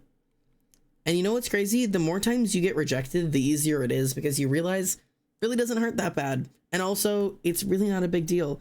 And also, you'll literally never see these people again. Like, that's the game changer. These people don't matter. The person in the grocery store looking at you doesn't matter. The person at the concert doesn't matter. These are not your boss, your mom, your the love of your life. Maybe they are. You won't know until you try. They're people you'll never see again. They're strangers. You can, honest to God, pretend that the moment that you stop seeing them, they don't exist anymore. If you make like a really awkward, like, oh God, I fucking really blew that social interaction. Guess what? Out of sight, out of mind. They don't exist anymore.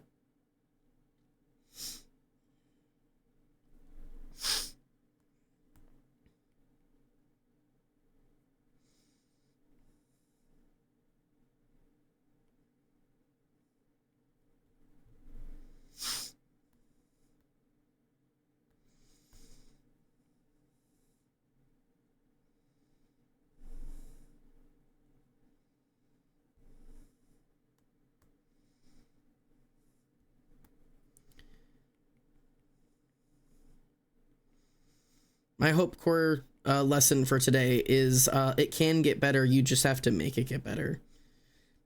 No one else is going to make it get better for you. No one is coming to save you, Queen. Get up. You have to do it yourself. I'm sorry. I know it is unbearable, but you simply must.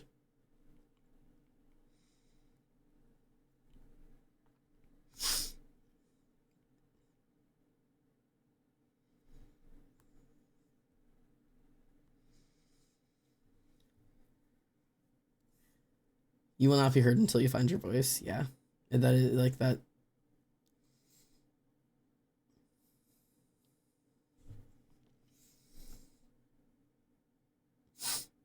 My least favorite genre of person is mentally unwell and content to rot in it and then complain that it's bad and never try to change. Yep.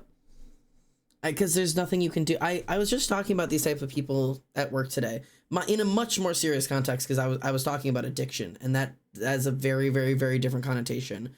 Because there's only so much you can do for a person in active addiction if they don't want to get better. You cannot make somebody want to get better. You can have every mental disorder in the fucking world, and if you want to get better, will it be easy? No. But is it possible to make improvements? Yes. I can't cure you. But if you want to get better, you can. Even with just like the most severe symptoms. Like there's a show that was like this OCD show of people like the most severe symptoms of OCD facing them. This exposure therapy type stuff. Is their life going to suddenly snap to being normal? Fucking no. And it's going to take months, if not years, of struggling and suffering to ever get better. But if you're complacent to rot, you will not get better. Shout out to my dad. But it's just, I don't know, man. I've got a lot of really intense takes when it comes to, like, you have to want to be better. You have to want to improve. People who do not want to get better, or like will acknowledge that, like, yeah, I'm the problem, but like I'm not really interested in changing. Because I have had friends like that I don't speak to anymore. We were friends in high school, and we're not friends anymore. Because if you want to acknowledge it and don't want to improve, I'm not gonna stick around for you to just keep being a shitty person. Like, that's not for me to deal with, man. Shout out to my friends in high school. You know which ones you are.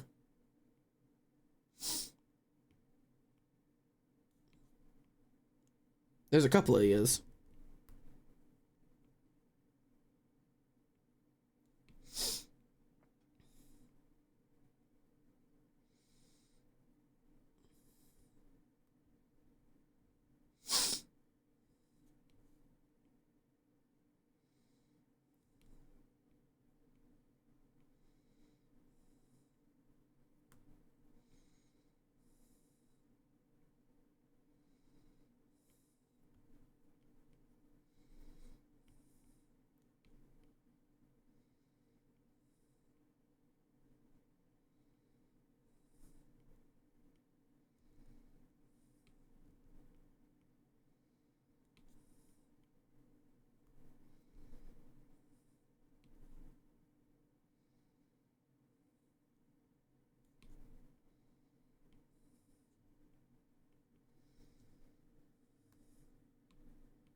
I'm just doing this in the weirdest order.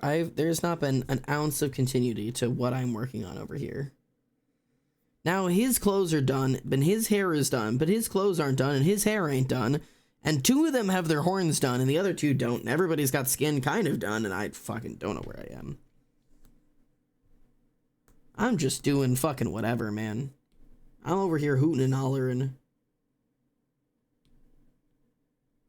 Hooting and or also symbolically hollering.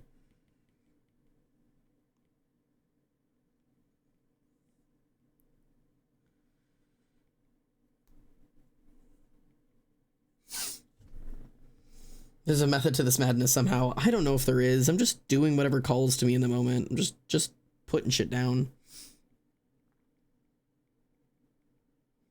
This is how I end up like forgetting to do sections where I'm gonna forget to color somebody's horns. That's gonna be the thing. I know it. I'm not gonna notice it until later. I'm gonna be like, God damn it.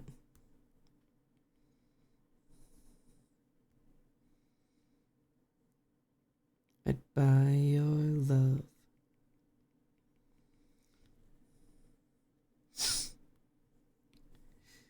If I had $1 million. Free will, then. Maybe that's it.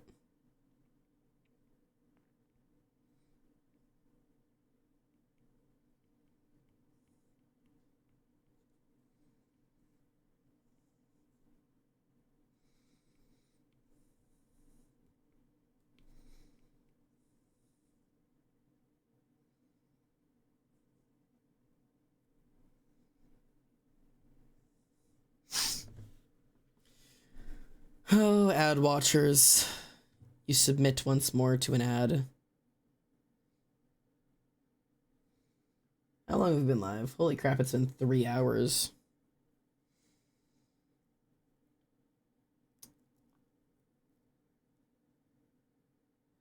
I'll let the ad watchers come back and then see how we all feel. It might be just about time to be doing some contexto and running off.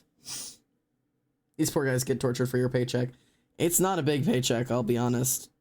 The thing is, for the few people that are still here, I'm thinking of trying to start really pushing on TikTok again for a little bit to try to build up to the 5-year anniversary in August, with the hopes to maybe do a subathon specifically based around trying to pay off my medical bills, because I have a lot of them right now.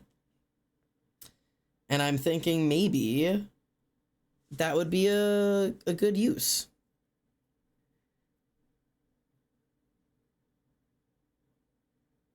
So I might try to start making some videos on TikTok to post this weekend and start talking about trying to build up the community again.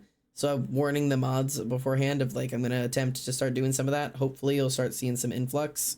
Fingers crossed. Every time I try to do that, it just it just doesn't go anywhere anymore, but I'm gonna give it a little bit of a shot. Maybe I'll say like I want to hit 5,000 followers by the time I hit my 5-year anniversary, because I'm like 470 people away, and I've never hit 5K. But I think it'd be really cool. And then, like, the goal being, and maybe I'll start playing like more games and shit instead of just drawing. But yeah, I'm just gonna try and push it a little bit. Can we do more Minecraft? We could do more Minecraft. Me playing or everybody playing?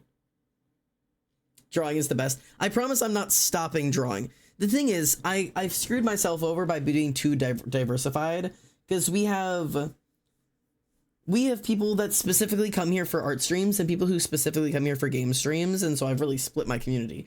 Back when I used to be like just an art, like a Minecraft channel, I had like a dedicated community, and then I switched over and for like 6 months did just art, and like suddenly that's all people wanted to see were my art streams, and now I do fucking whatever. Jess comes here for drawing, Ollie only is coming here for art, Dario and Abby want to be on Minecraft. Like it depends. You can tell when people joined by what they're here for. And people just put up with my personality being the draw.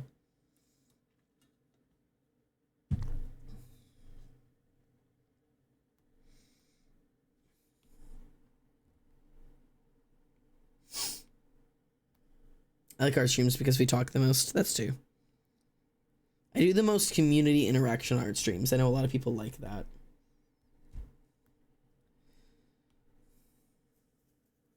I show up for the yapping and the free therapy. Yeah. I'm here for Xander, not for anything specific. Secrets out. And that was like kind of my goal. Like back in the day was like, I didn't want to lock myself up into one skill. I wanted you to be here because you liked me, and that meant I could do anything. It left me open to do whatever I wanted. And I think I've nailed that pretty well.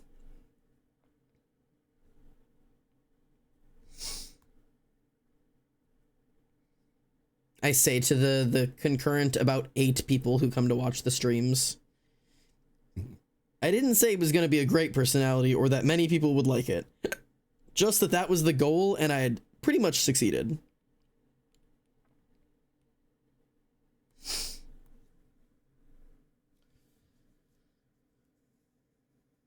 But I think I am going to prep to wrap up. I know we don't have a whole lot more to go. I need to do Xander's hair, shirt, pants, shirt. We could finish tonight, but I do have to go pee if you guys are good to carry out with me.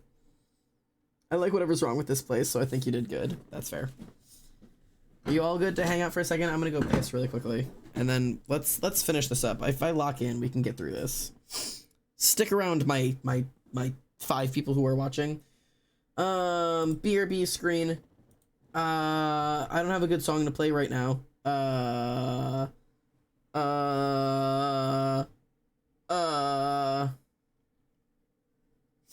This won't be long enough, but here, listen to this. BRB.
That would have been enough time, but I stopped to get a snack.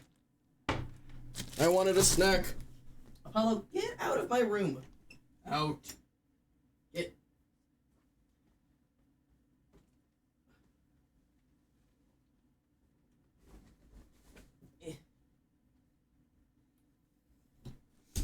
Ugh. Okay. Sorry, I'm back. I needed a snack. When we come over, can we make the more taco dip? Yes, babe. I will make you as much taco dip as you want. I wanted carrots because I just got fresh carrots and some ranch. How do I open you? How do I open you? Let me in. Let me in. Yeah.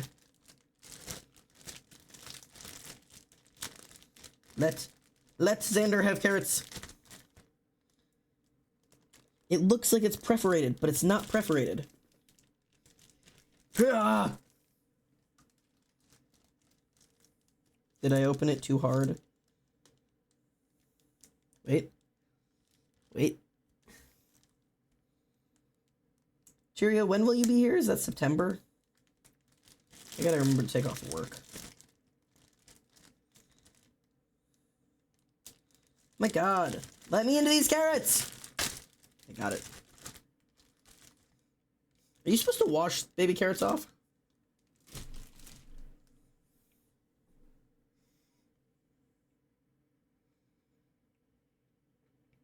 I have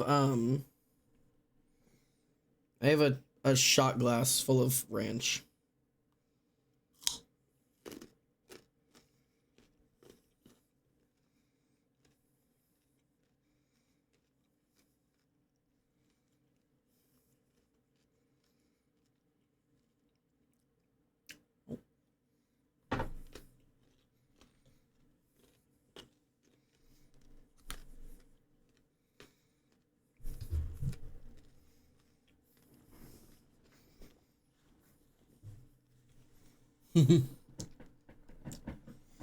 Or you said those of us who remember stare in horror.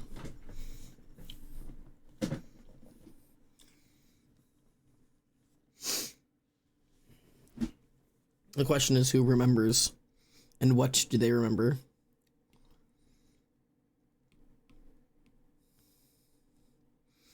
That could be a Xander iceberg part, that's for sure.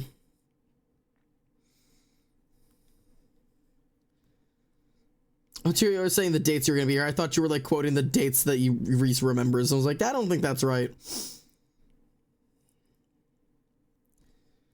Not that I would know, but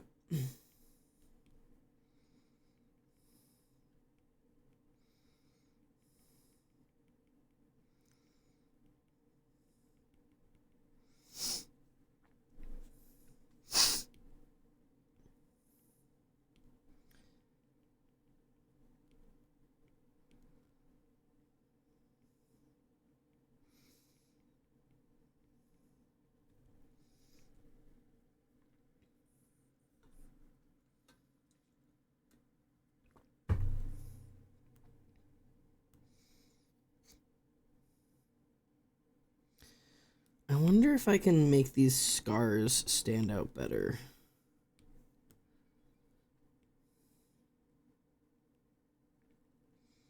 If I took these, copy and paste, remove them from this layer, is there a way?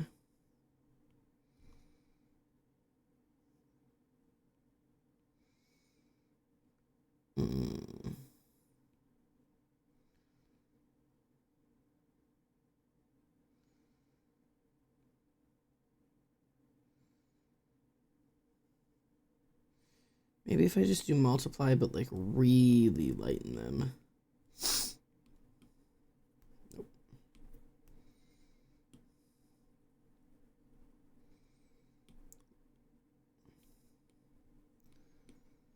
Like that? That might be worth the effort that it's going to take, because it is going to take some effort.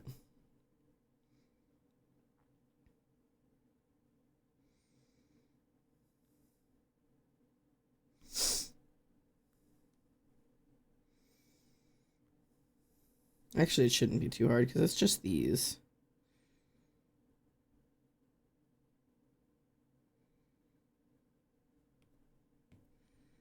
And then make you normal.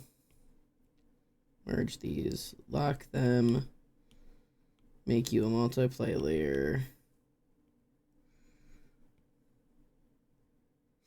There we go. I feel like that it just helps them stand out just that like little bit.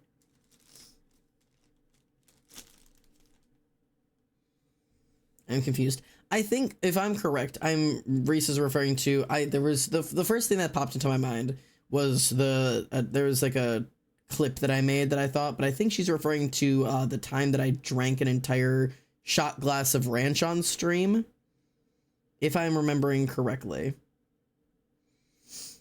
But there's also a clip of me talking about like shot glasses don't go unused in this house. I use them for ranch, which was also an old clip. But I think that's the one she's referring to.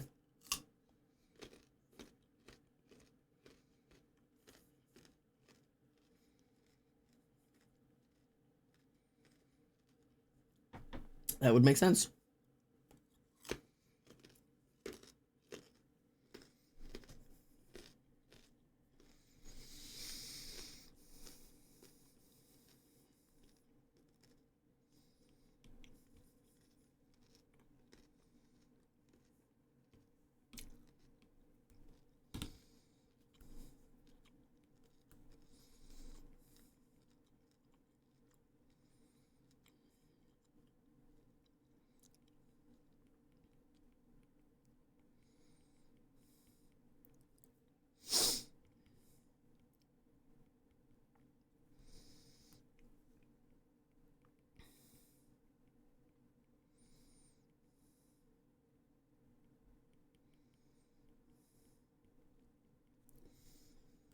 I was not there, I don't think. That might be for the best.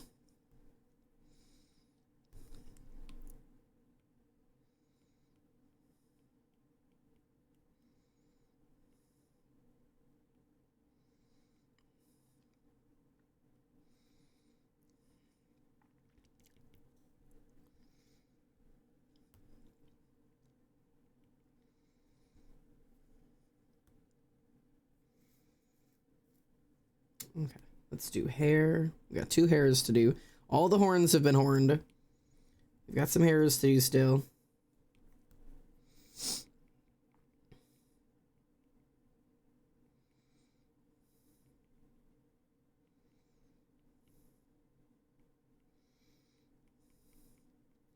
Luckily, my current style is very easy when it comes to this type of shading stuff.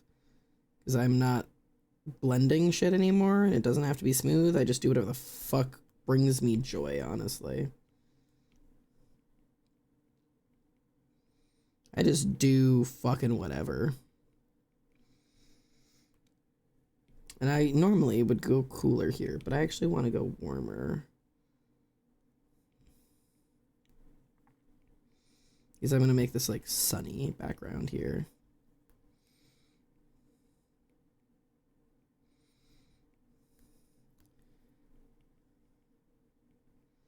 Every once in a while I like have this jerk reaction where it's like, I can't let them see this because you can see Xander's scars, just because of like how long I was keeping his runes a secret. Is such a weird feeling that I'm like, you can't see him, and that's just not, it's not a secret anymore. It's really weird. It's a really weird feeling.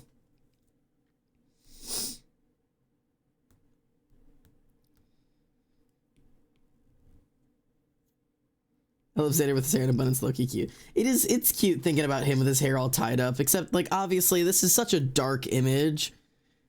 Like, this is the darkest image I've drawn on Xander, I think, because this is, like, I should probably have a trigger warning on this one, I'll be honest with you. But, like, just for, like, TW, because I'm going to zoom in here for cuts. But, like, just this. With the knife on the table and like the bruising and like the active like blood drip, like it's so dark, like right next to like this like really gorgeous like sunny image and him and like the bees, everything's so happy, and then there's just this, And it really is just such a feeling. I have to remember to shade his feet. I forgot both of his feet.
I took my meds on a whim today because I usually take them on days I work, and wouldn't you know, I was actually pretty productive today. Who would have thunk it? Yeah, sometimes if you take the production medication, you produce. I didn't like that phrasing. I'm sorry.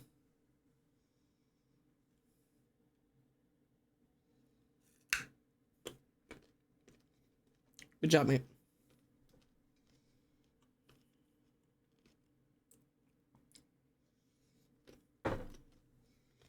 I wish I could still be on ADHD medication because it did some good things for me, but I hated the side effects and I'm not allowed to be on it right now.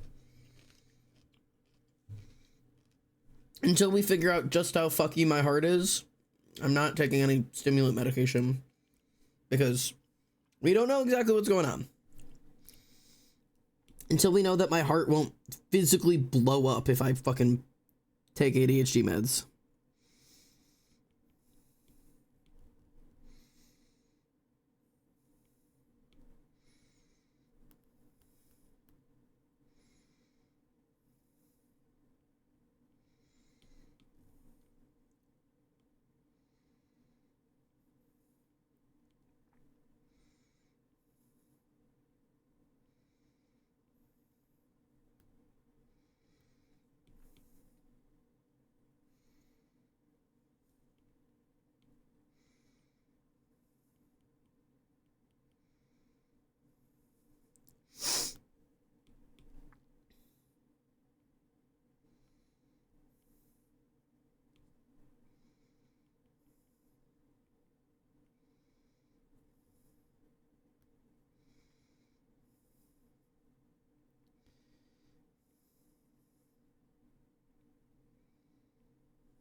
I'm going to skip the rest of that song. It makes eating for me actually so miserable, and that's already difficult enough, so I really don't like to make it if I don't have to, but maybe I should because I have adult things to do. Yeah, it is like ADHD medications are really complicated because they do have a really bad effect on a lot of people's appetites and make it very, very hard to want to eat because of the effects that it can have, which sucks. Because you should be allowed to have the things that you want help you with your medication, help you with the things that it's supposed to help you with without causing severe problems with things that should not be problematic, like just getting to eat food. I don't like this coloring. I think I'm gonna go oranger. I don't like that either.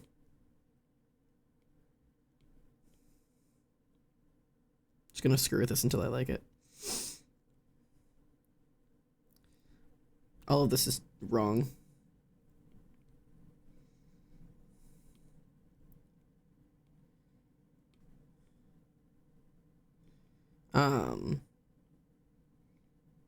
And some people find a better chance with Strattera.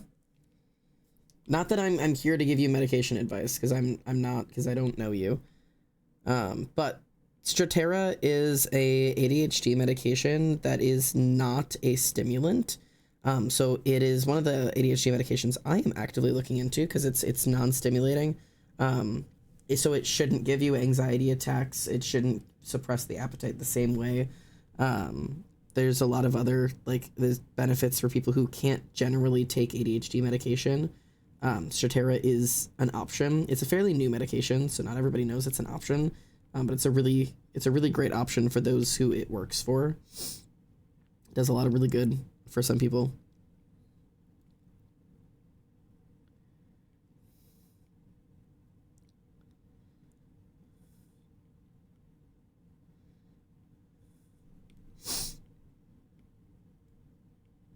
Worth looking into if it's something that is really plaguing you.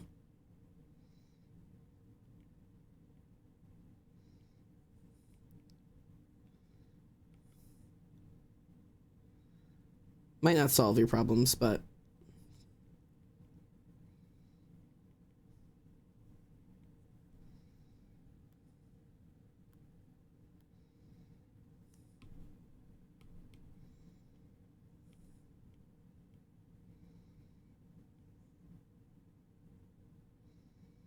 sometimes I shade too much and then this just isn't the color of the shirt anymore and I have to fuck with it again. What was it called? It's Strattera. There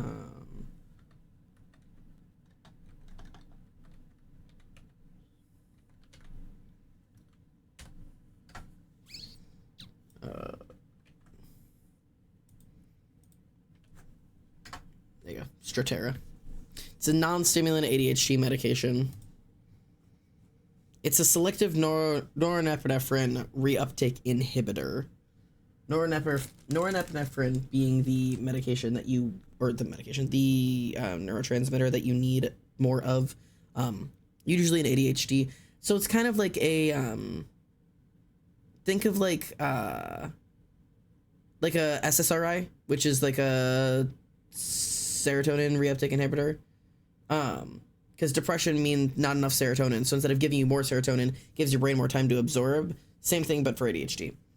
Because it may still have the appetite loss thing. I'm not 100% sure. It may still have the appetite problems, but I know it's not a stimulant. So it helps for anxiety type symptoms.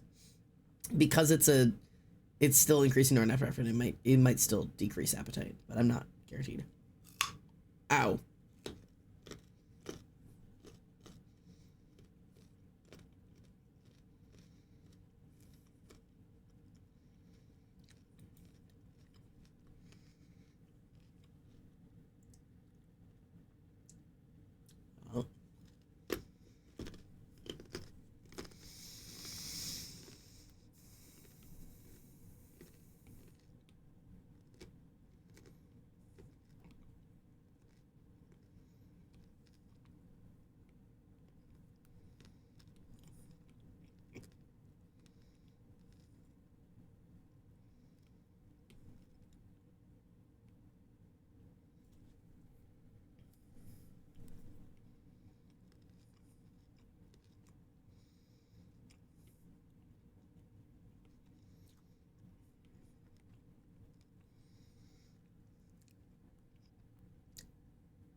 This is fun.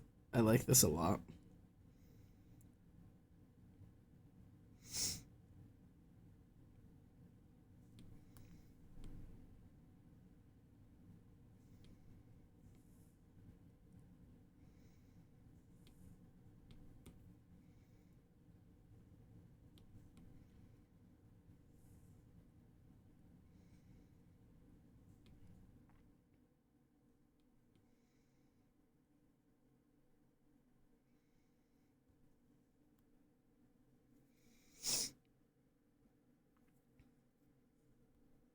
I like this little like lighting, this weird lighting I've got going on.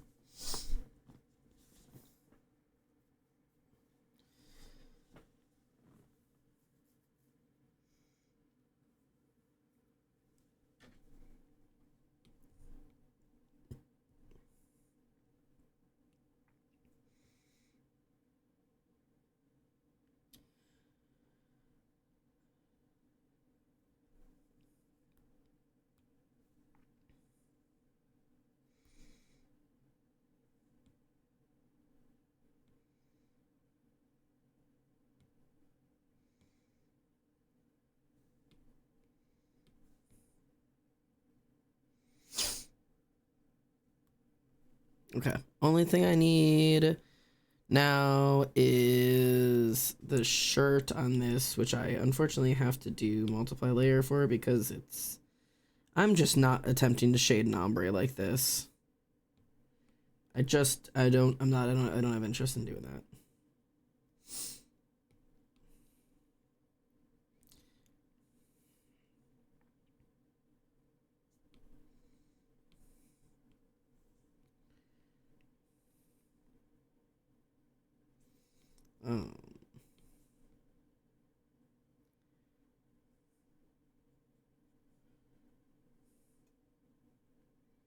Try to get a little bit of.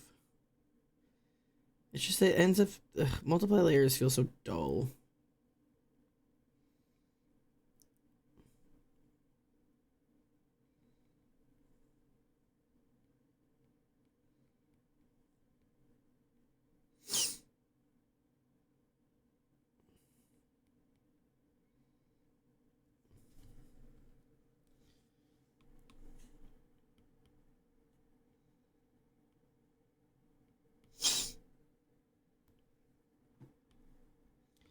I guess I'm just gonna like put some blue around here for like lighting.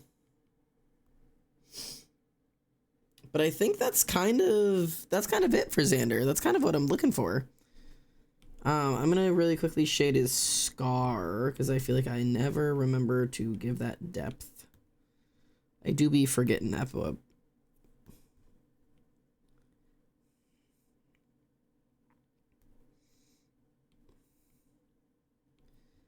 I'm gonna get a little bit of shading in there. Oops. Gonna not shade his fucking eyeball. I don't know why I put his scar and his eyes on the same goddamn layers.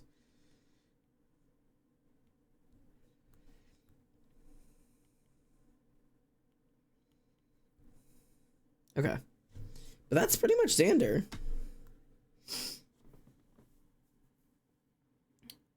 This is a really, really, really fun character page for him. I'm really happy with the way this one turned out. I wasn't sure how it was going to turn out because I feel like I was kind of back and forth on it a little bit. And trying to figure out the poses were a bit of a pain. But with like the color grading and everything. And with all the shading. Now, of course, we can always remember the original shading because I did have that. We can always get the original color scheme back in here, baby. I mean, the change in like the original swatched colors and what we're doing now is crazy. But this is, oh, I forgot this hair up here. This is what I told you. I told you I'm jumping around all over the place. Gonna forget to shade people's hair. I was gonna do it. And I did it. And I'm not even ashamed of it because I told you I was going to. I warned you. I warned you. All right. Give me 2 minutes to shade this hair, and then we're going to play Contexto, and then I'm getting out of here, and I'll probably go chat with my friends if they're still awake. Ba-na, ba-na, Ba-da-bum-ba-dum-ba-dum.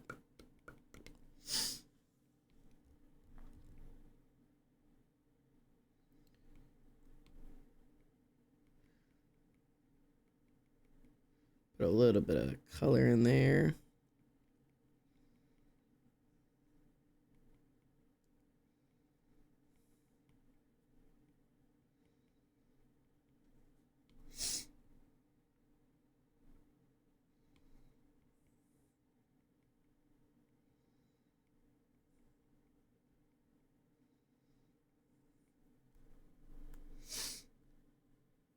Yeah, that's good enough for me. And this is why these are not the drawings to color swatch, because you could color swatch anywhere on Xander's hair and you would get very different colors. Same thing with his skin, which is just the whole rainbow. Just the whole rainbow. But you get the vibes. So Xander will be the next to join the couch. Oh, get Othello out. Othello is officially here. He has joined the community, which does finish off our Lamb of God squad right there. Everybody has joined the couch. Brianna and Genesis obviously are on the couch. Kane and Sawyer are on the couch. Xander will be the next to hit the couch. And then Jace and Embry are yet to be done. Jace's poses have very started being sketched out. This is kind of what we're doing for pose-wise. We've got some... This face driving me nuts. I've redrawn it like 4 times. Don't even look at that. But Jace will get taken care of eventually. But yeah. Ooh, that's not what I want. This one. He's so big. Xander is very big. I've had to change it a couple of times because I want to make sure, because he's a little bit in front of the couch, but also Xander is taller than everybody here by almost a foot. No, not everybody here. He's taller than like Sawyer and like Zadkiel by like, what is it? Like 8 inches? There are some people here that he is over a foot taller. Like remembering our graphs here, Xander is much larger than everybody here by like a significant margin. Like, so sorry, there's 6 inches between Zadkiel and Xander, but even then, like that, there's some non-ignorable height differences floating around here. So him and Genesis are like me and friend. Yeah, it's seeing those two sit together is, I mean, obviously they're not sitting near each other, and Genesis is definitely not drawn short enough on this page. I swear. Like, look at, she doesn't look like she's that much shorter, but she is sitting right next to Sawyer, and the height difference is pretty clear. But like, she looks, because she's a little bit further away, it doesn't look like it's that severe, but it is. I really tried. It doesn't help that the one that would be taller than her and is further away is leaning forward, so you can't tell. But like, if you, like, she would, whatever. I'm not gonna win this art. Zadkiel looks smaller than Genesis because proportions and whatever. If I need to adjust poses again, I can, because I can make Genesis smaller. I could just like. Is that better? Like this versus this? She's a little bit, actually, maybe that is good.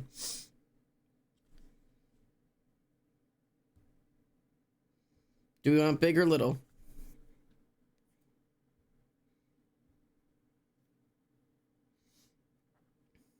I actually do think that's more accurate.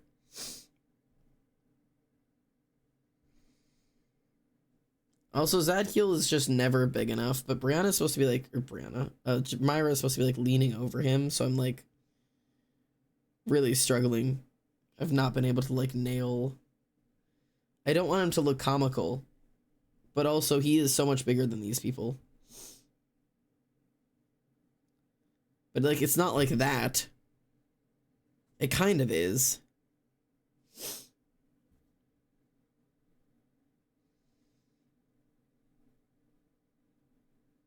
Like,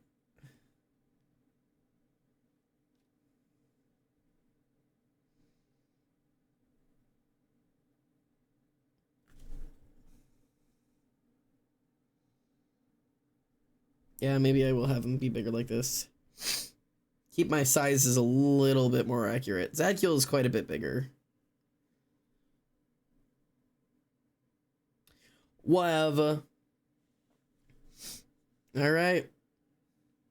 Here's your character differences between last year's character sheet for Xander, which was based more on the original palette, and our updates.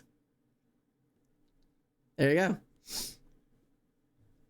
I would say my art style has improved just a little bit from last year to this year. I feel like I've made some minor improvements. It really puts it into perspective. That's a little shocking. The changes this year are crazy.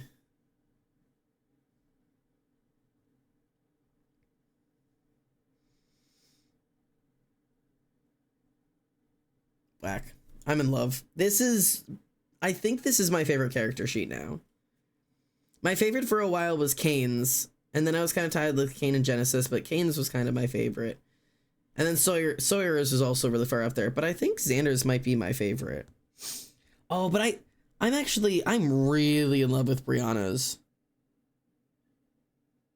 I think Brianna's and Xander's might be my favorite.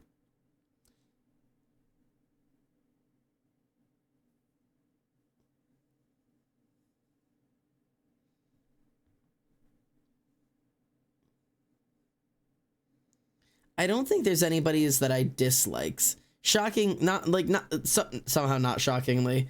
My book characters are my least favorites. Othello, Myra, Zadkiel, and Azazel. Those are my 4 least favorite. But okay, one last quick touch base.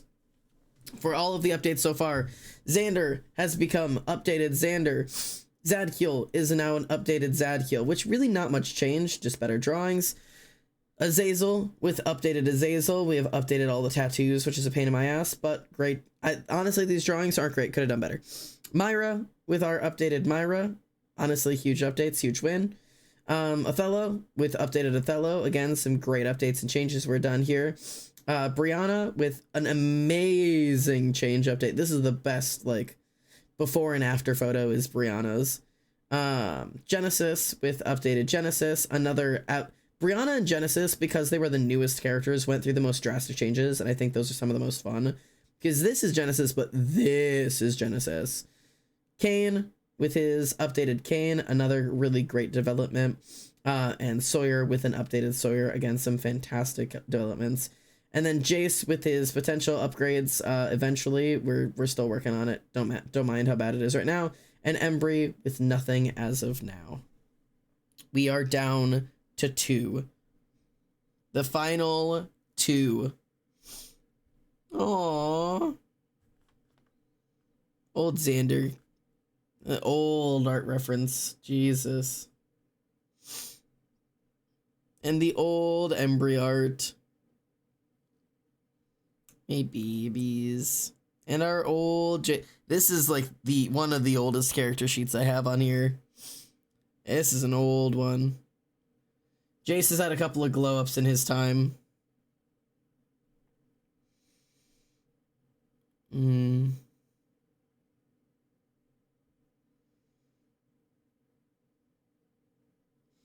The art challenge that created my profile picture.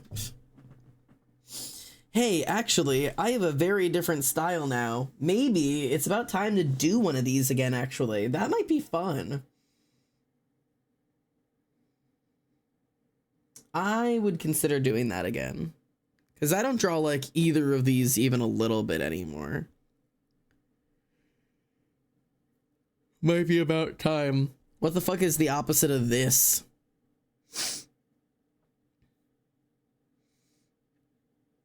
I guess just really clean shading and very blended and very thin, clean lines.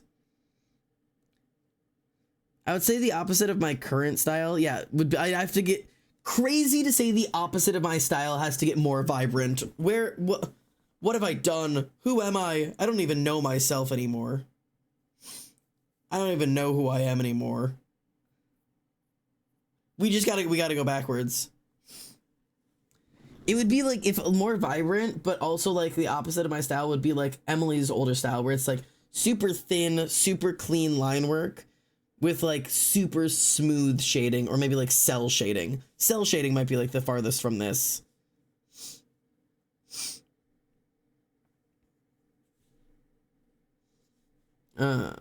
You have great colors, but as you shade, they get nice and dusty, and I love it, Lookie. I also love it. I like the dustiness. Okay. All right, losers, let's play Contexto. Yeah, Avi's being a good moderator and a fan, like a good supporter of me, and is politely waiting until stream ends to ignore me. Tyrio. I'm kidding. I'm only kind of kidding. I'm kidding about that. All right.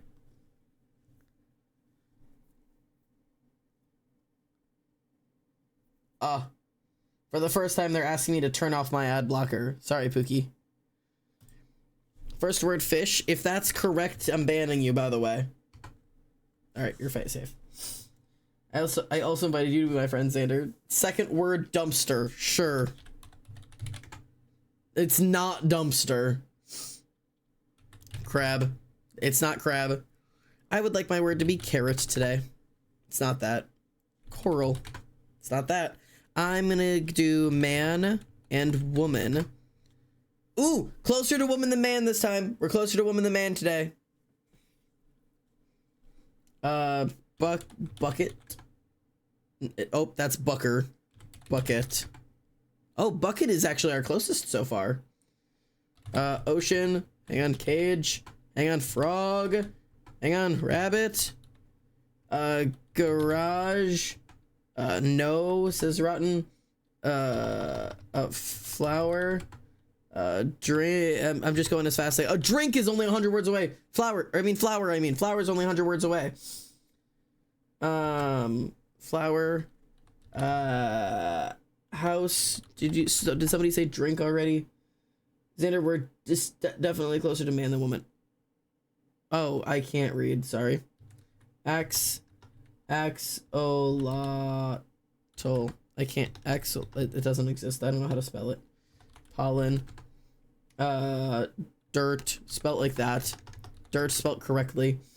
Root. Stem. Tulip. Lip. Whoa! I was just guessing lip is a joke from tulip, but lip is up there. B. How about kiss? No. Lip is up there, though. Grow? B. Makeup. Makeup is up there. T. Chamomile. Valentine is also what I was thinking. It's not that, though. Mug. No. Heart. Vanity. I'm gonna say lipstick just to guess it.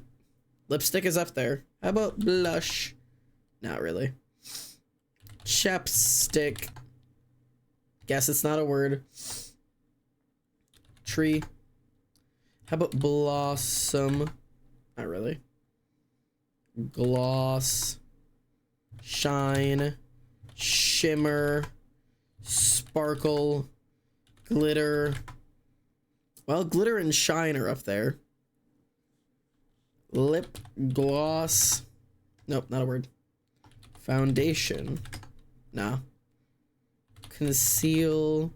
Don't feel. Don't let it show. Let it go. Unicorn. No. Top words right now. Flower. Sorry, from bottom up. Makeup, glitter, shine, lipstick, gloss, lip, flower. Blush. Already been guessed. Pink. Pink is not quite up there. How about red? Design. Design is green. How about rose? Rose is a good one. Spring. Nope.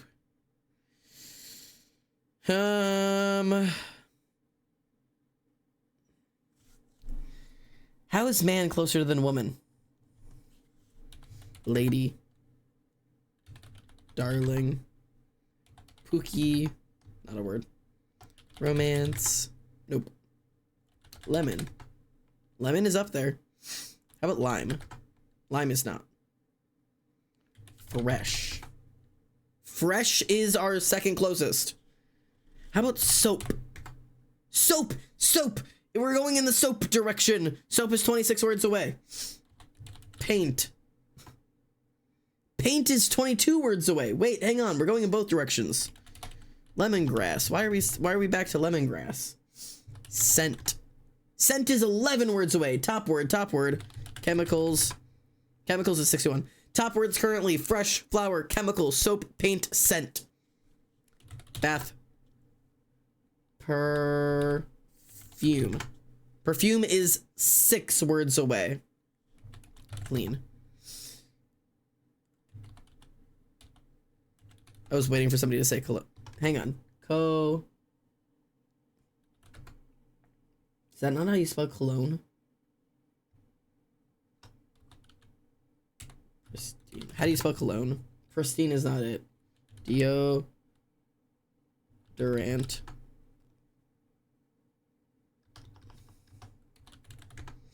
Deodorant is 8 words away. Cologne. Cologne is 31 words away. G is silent. That's fair. Well, I knew there was a G. I just didn't know where. I type it how you spell it in chat. You spell it wrong, you get it wrong. Toothpaste. Top words right now: cologne, soap, paint, scent, deodorant, perfume. How about just the word fume? Smell. Sniff. Snort. It's not that. Skin. Fragrant. Fragrant. Aromatic. Nope. How about just aroma? No.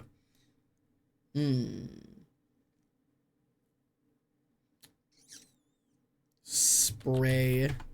Spray! Cheerio! Cheerio with spray. That's the one.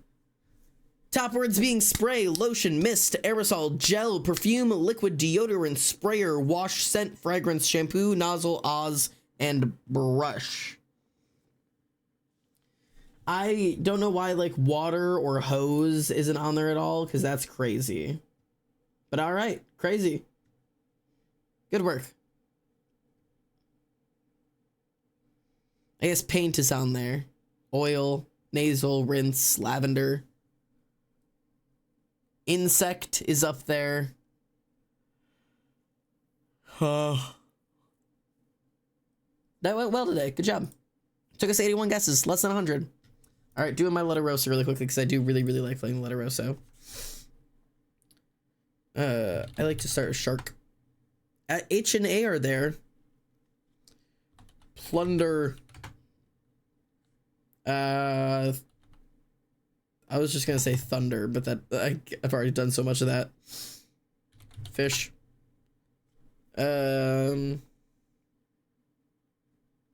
Gravity. Man, there's so many words that it's not.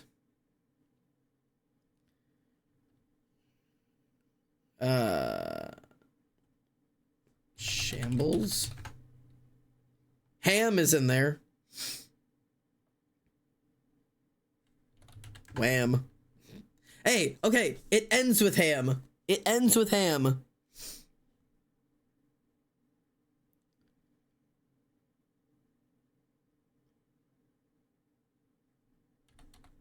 Joy. Cry. Is it just the word ham? It's just the word ham. Remy getting pinned for the guess for the word ham. The answer was, shocker, ham. I forgot it doesn't have to be over a certain length. I was like, what word has H-A-M, Q, Z, and X? Right. Ham. Ham would have that. Right. Well, good job, everybody. Let's go raid someone. We are going to raid.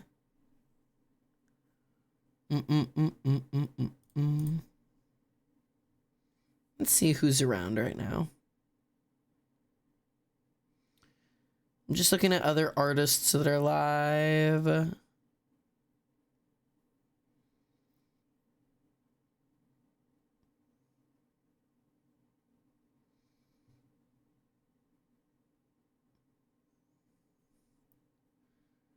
Going to draw Yowie. 4 hours on the dot, by the way. Bro, 4 hours on the dot. More anime stuff. But I need to be like into more anime stuff. But also like... This person seems to be doing Yowie and also the Amazing Digital Circus, which seems like your guys' type of person, so I'm going to raid them over there. If it turns out, because I'm raiding you to a stranger, that they turn out to be crazy or weird or problematic or anything like that, you don't know me, I don't know you, we don't know each other, scattered to the winds, and that's the end of the day. Otherwise, hang out, be kind, drop some love bombs, do what you got to do around here, support whoever's supporting each other. And that's about it for me, and then I'll be back around tomorrow night. Until then, take care of yourselves, take care of each other. And man, we didn't do a whole lot today, so maybe just color in your dad. Grab some markers, you know, shade him in a little bit, get a little bit of shadows going on in there, and encourage him to make some friends with extroverts. Or I will become your dad's extrovert. Guess I gotta do it. Night, chatters.